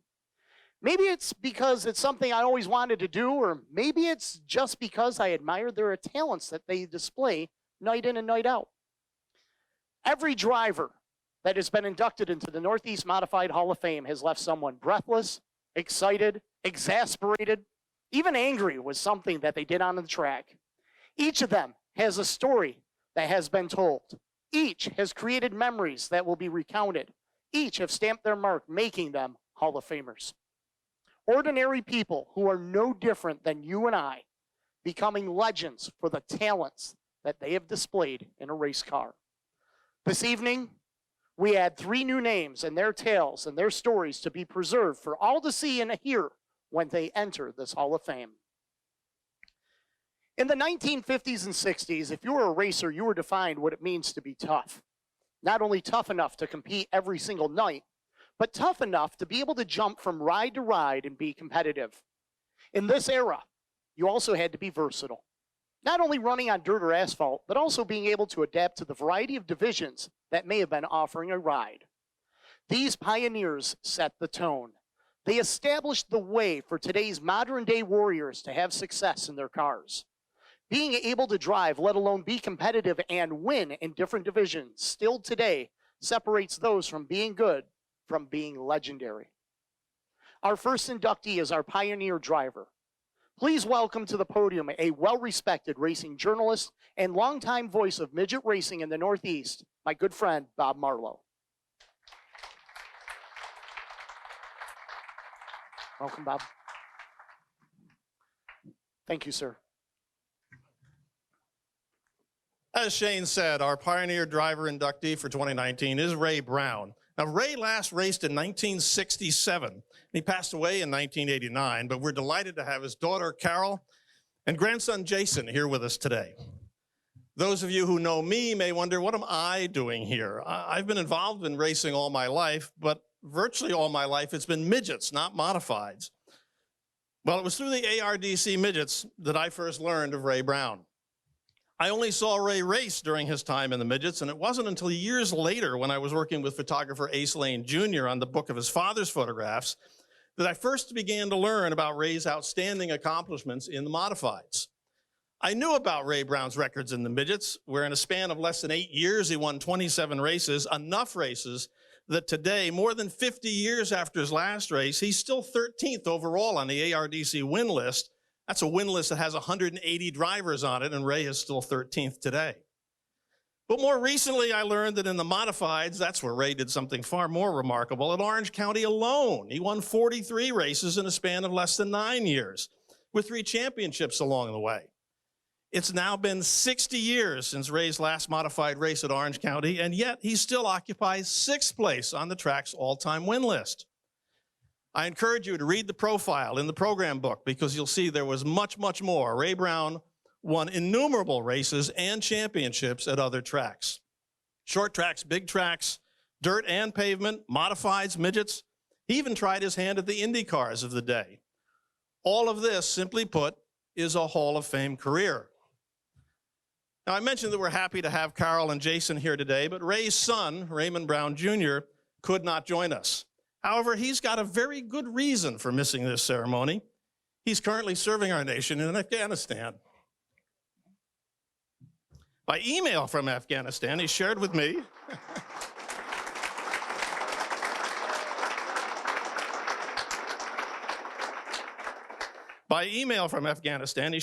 his recollections of his father for inclusion in the program book, including his knowledge that his father was attracted to racing by both the challenges and the risks. Ray Jr. also told me the story of a particular race night at Middletown. Let me read from his email.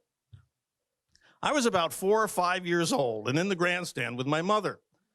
All the cars were lined up on the main stretch and the drivers were out. My dad was in a purple and white modified, which I believe was the Daubert number 46. A man seated next to us was booing my dad for some reason, which I'm told occurred frequently because he won so often at Middletown. Remember, we're talking about a 5-year-old here. I wanted to sock this guy and to kiss her for doing that in front of my mom. Ray Jr. provided some insights into who his father was, including this.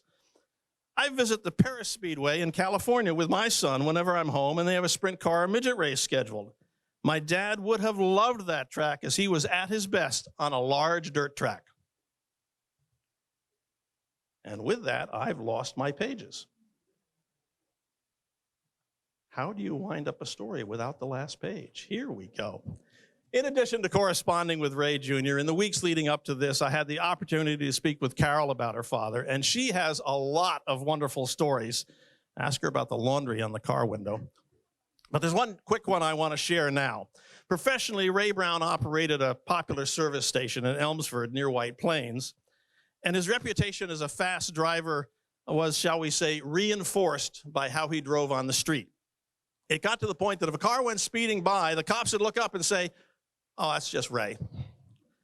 That's just Ray." Ladies and gentlemen, please join me as we recognize and immortalize the accomplishments and significance of pioneer driver Ray Brown by inducting him into the Northeast Dirt Modified Hall of Fame. Great job, Mr. Modified Man. Bob, a sensational job, a great introduction. Please welcome, ladies and gentlemen, Carol Brown Woods, all the way from North Carolina to receive her dad's award here tonight.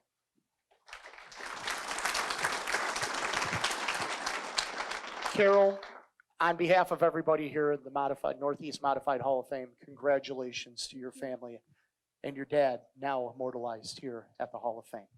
Long time coming. Yes, it is. But before we get into that, would you please give all of our prayers and our thoughts and thank you to your brother for his service to our great country. We would appreciate that. Thank you. My brother was in the Marine Corps for 22 years, and he was just having a happy life after that. My brother's very bulked. And he was working in a called Busybody out in California. You do drugs, you go to the gym, where you have the gym put in your house. So because he was a personal trainer, he would sell the apparatus and put it in for you and be personal trainer. And somebody walked in and he said, "You're one of my Marines." And he said, "You're my gunny." And he offered it. He was from the State Department, and he offered my brother a job training contractors to go overseas and train the Afghanis and that. He's been doing that for 12 years. Unfortunately, he's been in like Kabul for, like 4 years now. When that, not too long ago, I think it was last year, when the Taliban, they had a truck that looked like a honey dip wagon. Y'all know what a honey dip wagon is? It's where you clean out septic systems. Oh, yes. Now we get it. Okay. Okay. Growing up, we always called them honey dippers. And when that one exploded, that wall was there. And my brother was one of the ones that had to run and get on top of the guns and start shooting so they could not come over the wall. So thank you very much. I appreciate if you just say a prayer for my brother. Absolutely. Yeah. Absolutely. I want to hear the story about the laundry hanging out the window. You know, today's racers, the kids miss out a lot, especially if you weren't brought up at what they call small tracks, Middletown, this track, all over the place. Middletown was my dad's favorite track. And when my dad started racing, I think we raced like 5 times a week. So Mom would pack the stuff, and we would go and we'd drive until midnight to wherever we were going. We'd get a hotel room. And to this day, my dad always told me to collect the soaps. And even at 73, I collect soaps when we stay. It's just something I've done all my life. But my dad, he would say, "Joe, was my mom. Joe, there's a race at such and such." So we didn't have enough clothes with us. So my mom would wash the clothes, and all the cars then had those great little vent windows. And my mom would be holding out like my undies or a shirt or something, driving to the next track so that we had clean clothes to wear. I've driven with my dad. He took me to Tarrytown Lakes. There was ice. Tarrytown Lakes has a very narrow road, but there is a big spacious area. And we went there, and the next thing we're doing, we're spinning out. My dad looked back at me and said, "How'd you like that?" These are the kind of things that he did with us as kids. My dad's only raced 9 years in modifieds, and he accomplished a lot. And in the wintertime, we'd go down for Daytona. He raced modifieds on the old Daytona track on the sand. We'd go down there for like 6 weeks. I'd have all my homework with me and stuff. And then we were friends with Al Keller. Al Keller is why my dad started racing, and Bobby Albert we grew up with Bobby Albert, and he's the reason, he's more known for sprint cars, and he's the reason that my dad drove, and that my dad got him to drive. I'm very nervous because this is usually my brother's job. You're doing great, by the way. Okay. Nothing to be nervous about. But I remember going down like the Jersey Pike, and somebody was annoying my dad out on the road. And I would wake up and I'd see tail lights where my dad was driving you into the median. You did something and he was taking you into the median. He had a car, again, we were going to Florida. And this guy, my dad liked to ride in the left lane because it was smoother. And this guy, he would get up behind my dad, flash him the lights. My dad would move over and he'd pass and he'd get in front of my dad and then he'd slow down again. So he did this several times, and race drivers know how to go up and just say, boom, with their cars and send you flying, and they haven't done it. So he did that, but with that, a cop pulled him over, and he told him that he had watched the whole thing. He was very aware that he too wished he could do something like that because this guy was so annoying. And he said, "Where are you going?" My dad started telling him we were going to race in Florida. And he said, "Let's just cool down here for about 10 minutes. You tell me how to do that without damaging my car on that," and then he let us go on. So my dad got very few tickets. He could talk his way out of anything. I remember my mom had a, I think Doug Post was the 427. Was that a Ford? Okay, my mom had a station wagon because we used to flat tow in the beginning, where you tow your car right hooked to your car.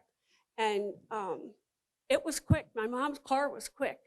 And I remember my dad coming home and he would call my mom and say, "Joe, bring the Ford down," because on Route 9A, there was going to be a drag race. Somebody didn't believe that he could beat them with the Ford. So this is how I grew up. Kids miss this now in racing nowadays. That the drivers, like Middletown, we would all go to the Middletown diner afterwards. All the drivers would go in there, and we had that camaraderie, kind of like country music has now, but they don't have it anymore. So keep that camaraderie going. Don't let this sport ever die, because, and I hope you have as much fun growing up in racing as I did.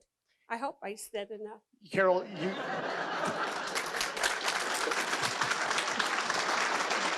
I am so nervous. if you ever want a job as an announcer, I'll put you to work. Carol, thank you very much for sharing those memories. Your dad's a legend. It's now to immortalize him here at the Hall of Fame.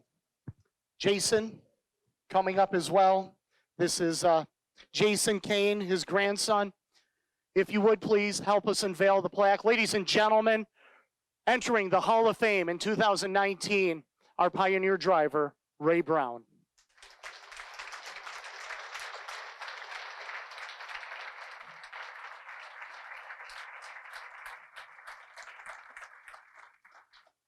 We have a very special plaque. Brian Spade is going to be presenting to both Jason and Carol. If you would, step right over there for pictures.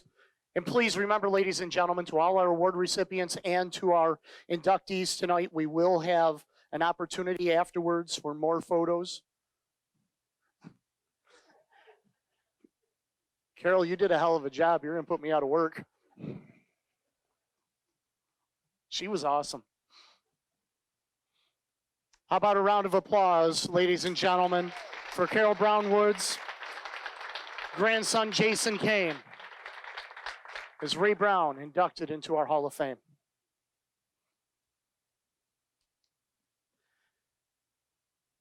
Just a quick question, show of hands.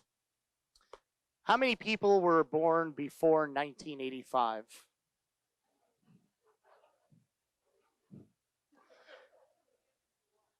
You ladies in particular are not going to get anything that I'm about to talk about.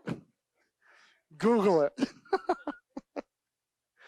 Picture it, 1985. Madonna was a fresh-faced pop star making waves with her music. Back to the Future was a box office smash, leaving everyone wanting a time machine or a DeLorean. After years of searching, the Titanic was found. And Brian Mulroney was the Prime Minister of Canada. Why do I mention that? Because 1990 and 1985 also marked the start of a Hall of Fame racing career. A fresh-faced youngster was ready to take on the modified racing world. With a little help and guidance, it was the start of a career that would be full of wins, championships, and accolades. To introduce our next inductee, please welcome one of the finest and busiest announcers in racing, covering Mohawk, Brockville, and Cornwall Speedways, along with the 358 Modified Series, Tim Baltz.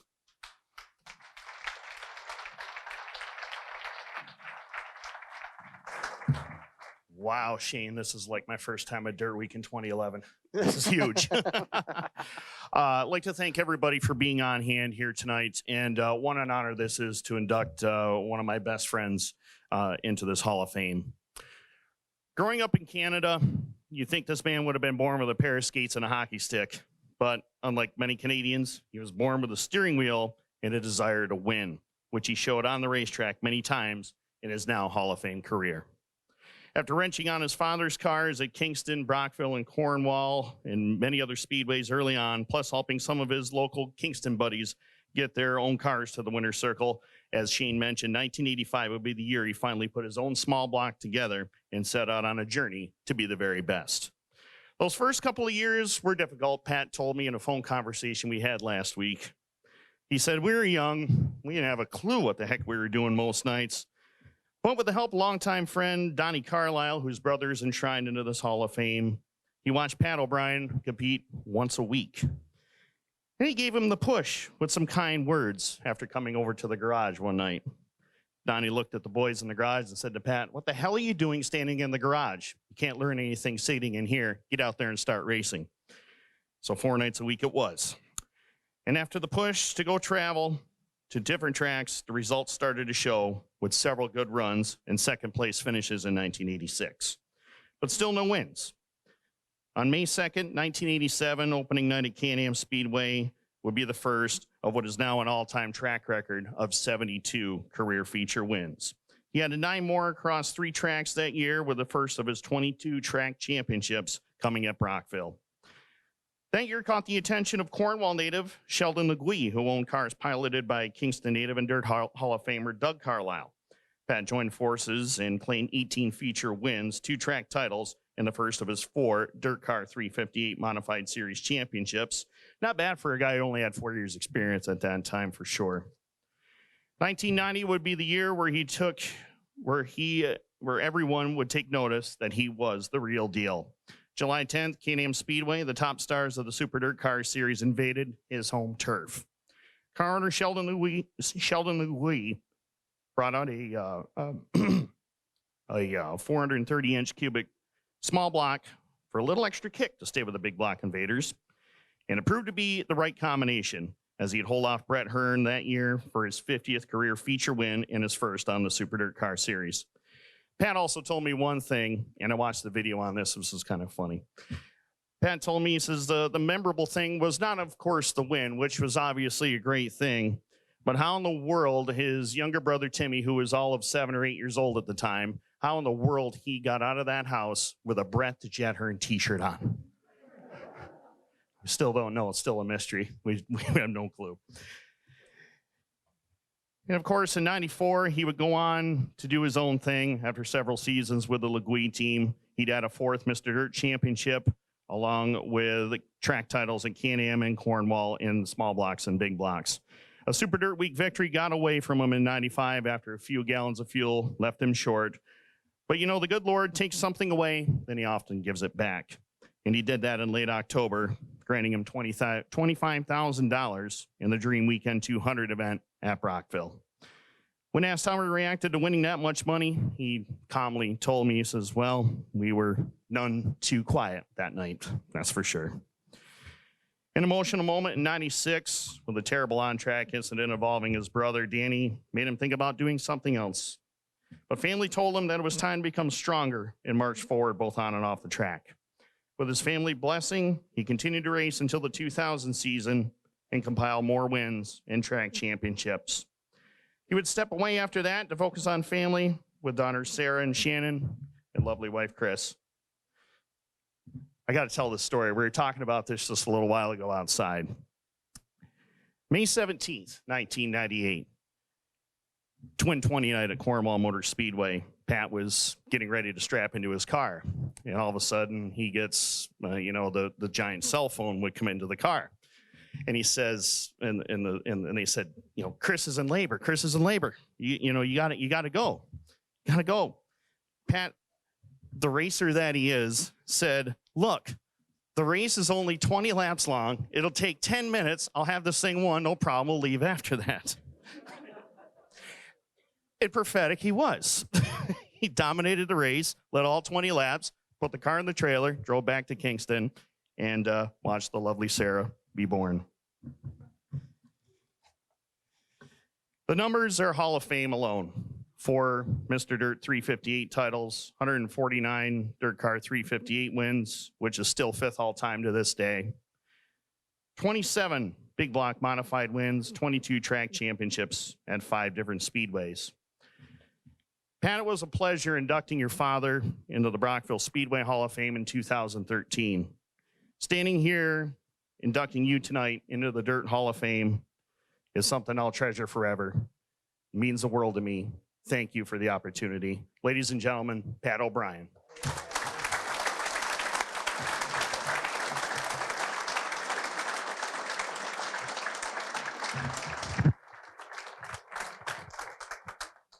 So I have to, there we go. I have to ask, very first question. What was your greatest racing accomplishment? The 4 championships or making it to the birth of your daughter after winning the 20-lapper? Oh, the birth of the daughter, of Okay, course. all right, good. Good answer, good answer. Congratulations. Thank you. You are now a member of the Hall of Fame. I know in 1985, you probably didn't have aspirations of doing that. Hell, probably in 1995, not even aspirations. But as you look back on your career, it's pretty darn impressive to be here.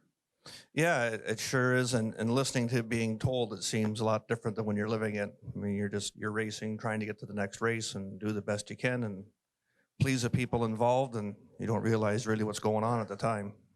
When you're in 1985, fresh-faced youngster, and you want to make noise, and you've got your buddies around, the game has changed over the years, hasn't it? We see it start that way, but as you get older and get more respected and you get accomplished, it brings different things with it, doesn't it? Oh, for sure. I mean, when we started then, you didn't have you got all the hand-me-downs from the guys, and a lot of the stuff we built ourselves, and yeah, a lot of respect for the guys that helped me get that started, that's for sure. What kept you motivated to go out and win each and every night? Well, once you get the taste of that first win, there's nothing like it. So, I mean, that's after a number of years, anybody that races a lot will tell you that's not the win is what you're there for. If you're not there to win the race, there's no sense being there. Any chance that we might be able to get a Hall of Fame match race tonight with you and the doctor? Well, I don't know. He's fresh out of a car Tuesday. I'm 2 years in and out, so I don't know how well that would go for me. We'll use the handicapping system. We'll give you a little start, okay? Okay, there you go. A lap or two. A lap or two. Yeah. You look back on your career, the numbers are astonishing, the wins are astonishing, the accolades are astonishing. What sticks out most to you? Just the great people I had around me. I mean, start with family that got me started, and my family supported me. The longtime crew members, longtime people that, I was so fortunate in my career. Every step there was somebody there that was better than I was to guide me, and a lot of good people right down to, the last 10 or 13 years, we're lucky enough to hook up with John and Laura White and Gypsum, and the whole step of my career, I've been so lucky that it's always been somebody like that come along, and it's made it a lot of fun and made it easier. When you look around here in the Hall of Fame and you see all these race cars, and you see all these plaques on the walls, and some of them are drivers that you competed against, you're now one of them. How does that feel? Old.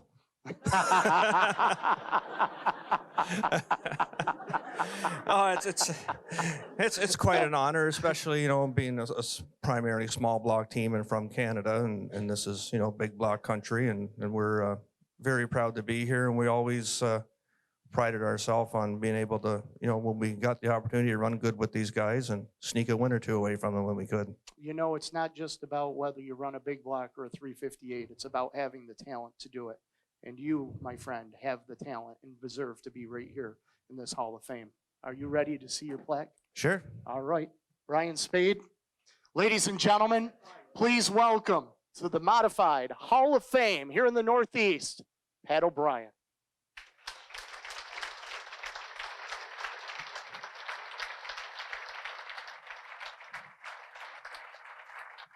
That looks like you. Quite so great. Not quite so great. Congratulations, Pat. Thank you. Welcome you very to much. the Hall of Fame. Step right over here. We're going to have some pictures. Gary Rowe from our Hall of Fame committee, presenting the plaque to Pat O'Brien. Ladies and gentlemen, a round of applause for the newest member of the Northeast Modified Hall of Fame, Flying Pat O'Brien.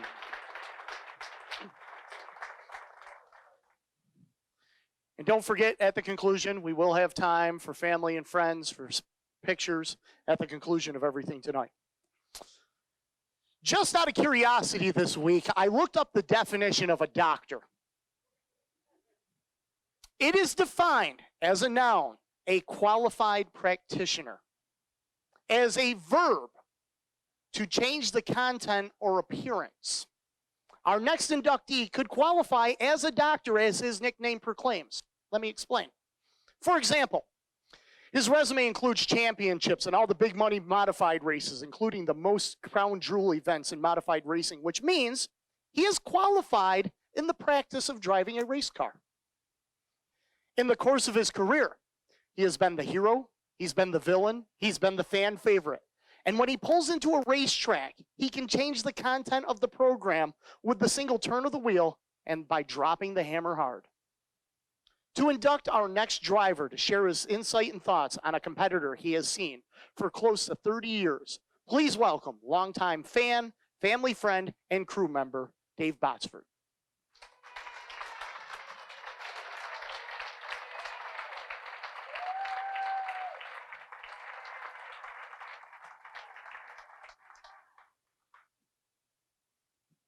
You're welcome. Hi, everybody. When Buffy contacted me to do this, she said to share some stories, and boy, there's a lot of them. I'm going to go with the very first one. We were getting ready to go to Reading, Pennsylvania to race, and I got a phone call on Thursday night stating that another fellow was going to tow the car to the racetrack, and that I was going to be riding with Daniel and another fellow to Reading in a Seville Cadillac. So they said, come up on the hill, and then we'll get around and we'll go Friday morning. So I go up there. I kind of walk around outside looking for a Seville Cadillac. Can't find one. I go in the house. I go, AJ goes, you put your stuff in the car? I can't find it. He goes, it's a red and white one. The red and white one, that's a Rambler. That's not a Cadillac. White and red Rambler. Remember that? Oh, yeah. So it was a number of years before my next run-in with the doctor and his posse. I'm driving through Florida on the way to Volusia on the interstate, cruising, minding my own business, checking my mirrors, and all of a sudden I got this white truck right by me. The white one, the ramp truck. So they go by and they're going, put your window down, put your window down. And they fall back, so I'm thinking Billy Campbell's in there, Eddie, and I'm thinking, Billy's mom made all kinds of sandwiches. They got food in there. They're going to give me something to eat. So I'm keeping my eye on the road, figure my window's down, they'll let me know when to reach. Well, all of a sudden, a bottle rocket comes flying through my window, and that truck just drove right out of sight. Remember that? Bottle rocket. So 2003, Doc calls me in February, hey, Len wants us to go to Florida and race. What are we racing? Our car. It's a small block. Len says, we'll be okay. What carburetor can we run? Len says he doesn't care. So we go, we run the first night, we finish fourth. We head back to Orlando. We're just about back there, and Dan goes, hey, buddy, he says, I don't want you to get discouraged, but we may have had our best finish tonight. So I went to sleep thinking that, but I'm thinking, man, all the names the man has had, my favorite was always 9 Grand Dan. So second night of racing, we run our heat race. We go clean the car, get tires ready, go through the motor, and so it's feature time. Time to put the gear to her. So he goes out, they throw the green flag, and the thing is just screaming. Bob McCready's guys and stuff are by the fence are going, what the hell? Well, we pulled one off with a small block. I go on the front straightaway, Dan goes, look at the tack, and then reset it.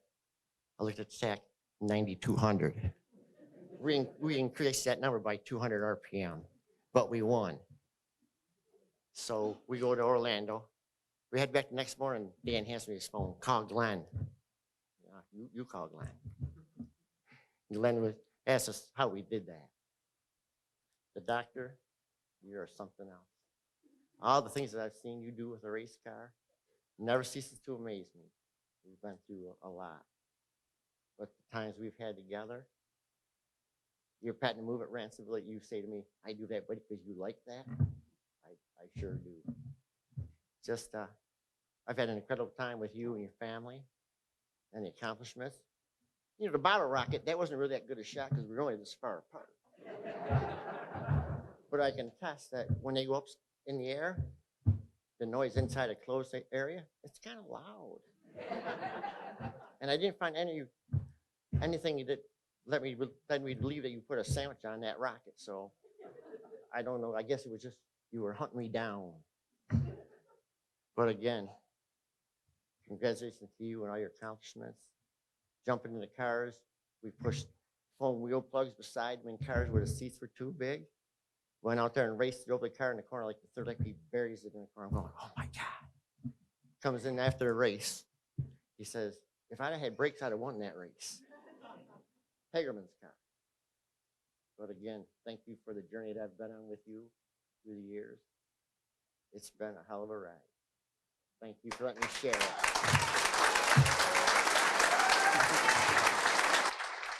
Thank you. I get to do this at the races, but I get to do something special tonight. Ladies and gentlemen, please welcome the newest member of the Northeast Modified Hall of Fame, the Dr. Danny Johnson.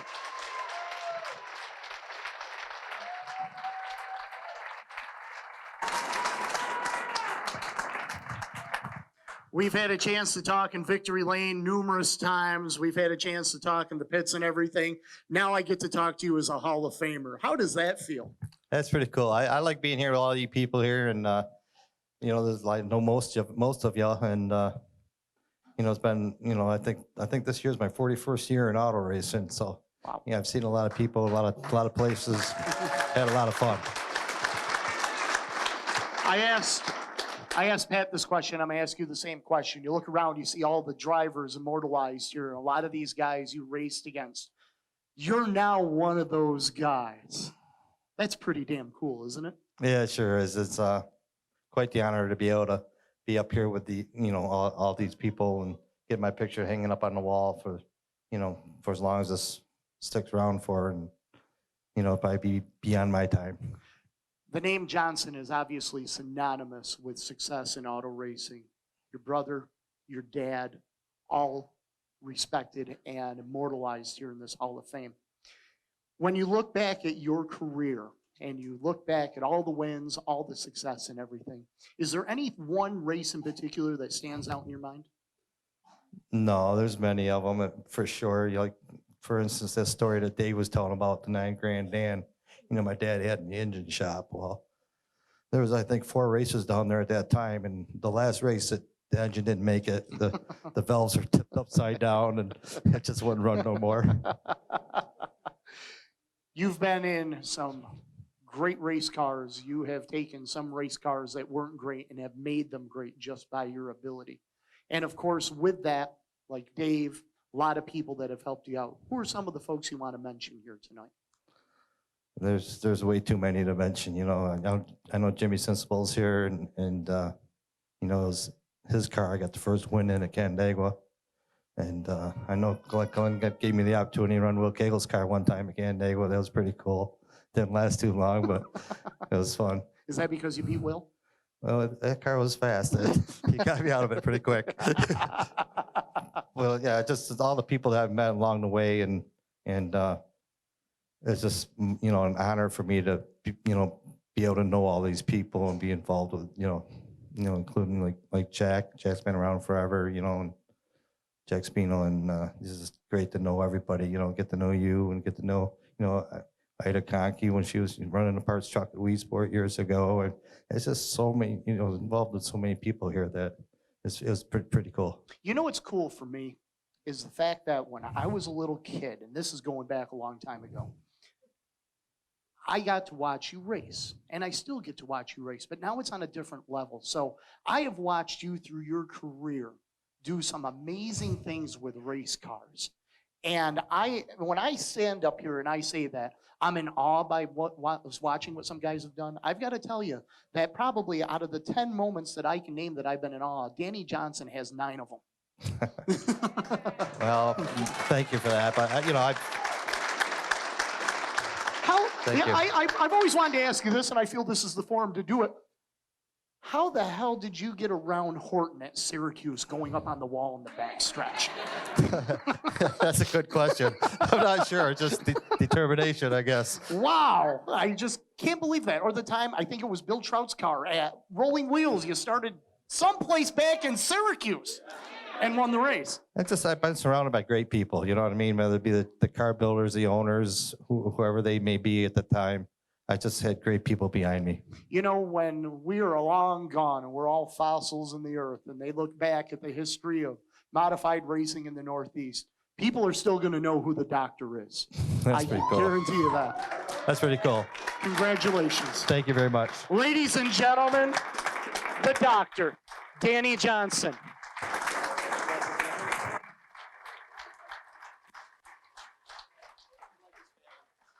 Danny would like his family to come up with the presentation, if you would, please, the unveiling, so don't be shy. Come on up. He's calling you. Family. Don't be shy. The sharpest dressed man that I gave props to tonight. Ladies and gentlemen, if you would, please, welcome to the Hall of Fame. The Dirt Modified Hall of Fame, Northeast Modified for 2019, the Dr. Danny Johnson.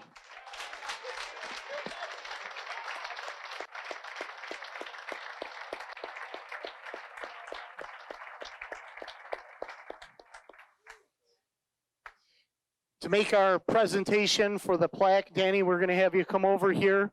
Gary Spade making his way through.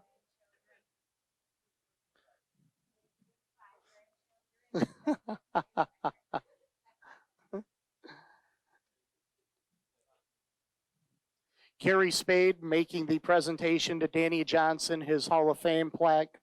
Once again, ladies and gentlemen, if you would please, a round of applause for the Dr. Danny Johnson.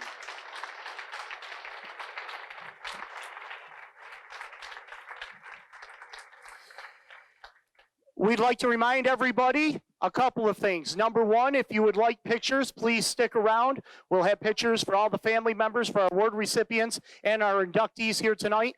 Also, down at the Weedsport Speedway, we do have a reception, our after party, if you will. There's food, beer, wine, all available at the Speedway, so we invite everybody to come down to see us there. And this Sunday, here at the Weedsport Speedway, the Hall of Fame 100 for the Big Block Modified Super Dirt Car Series, along with the Sportsman and the Classics on Dirt right here at the port.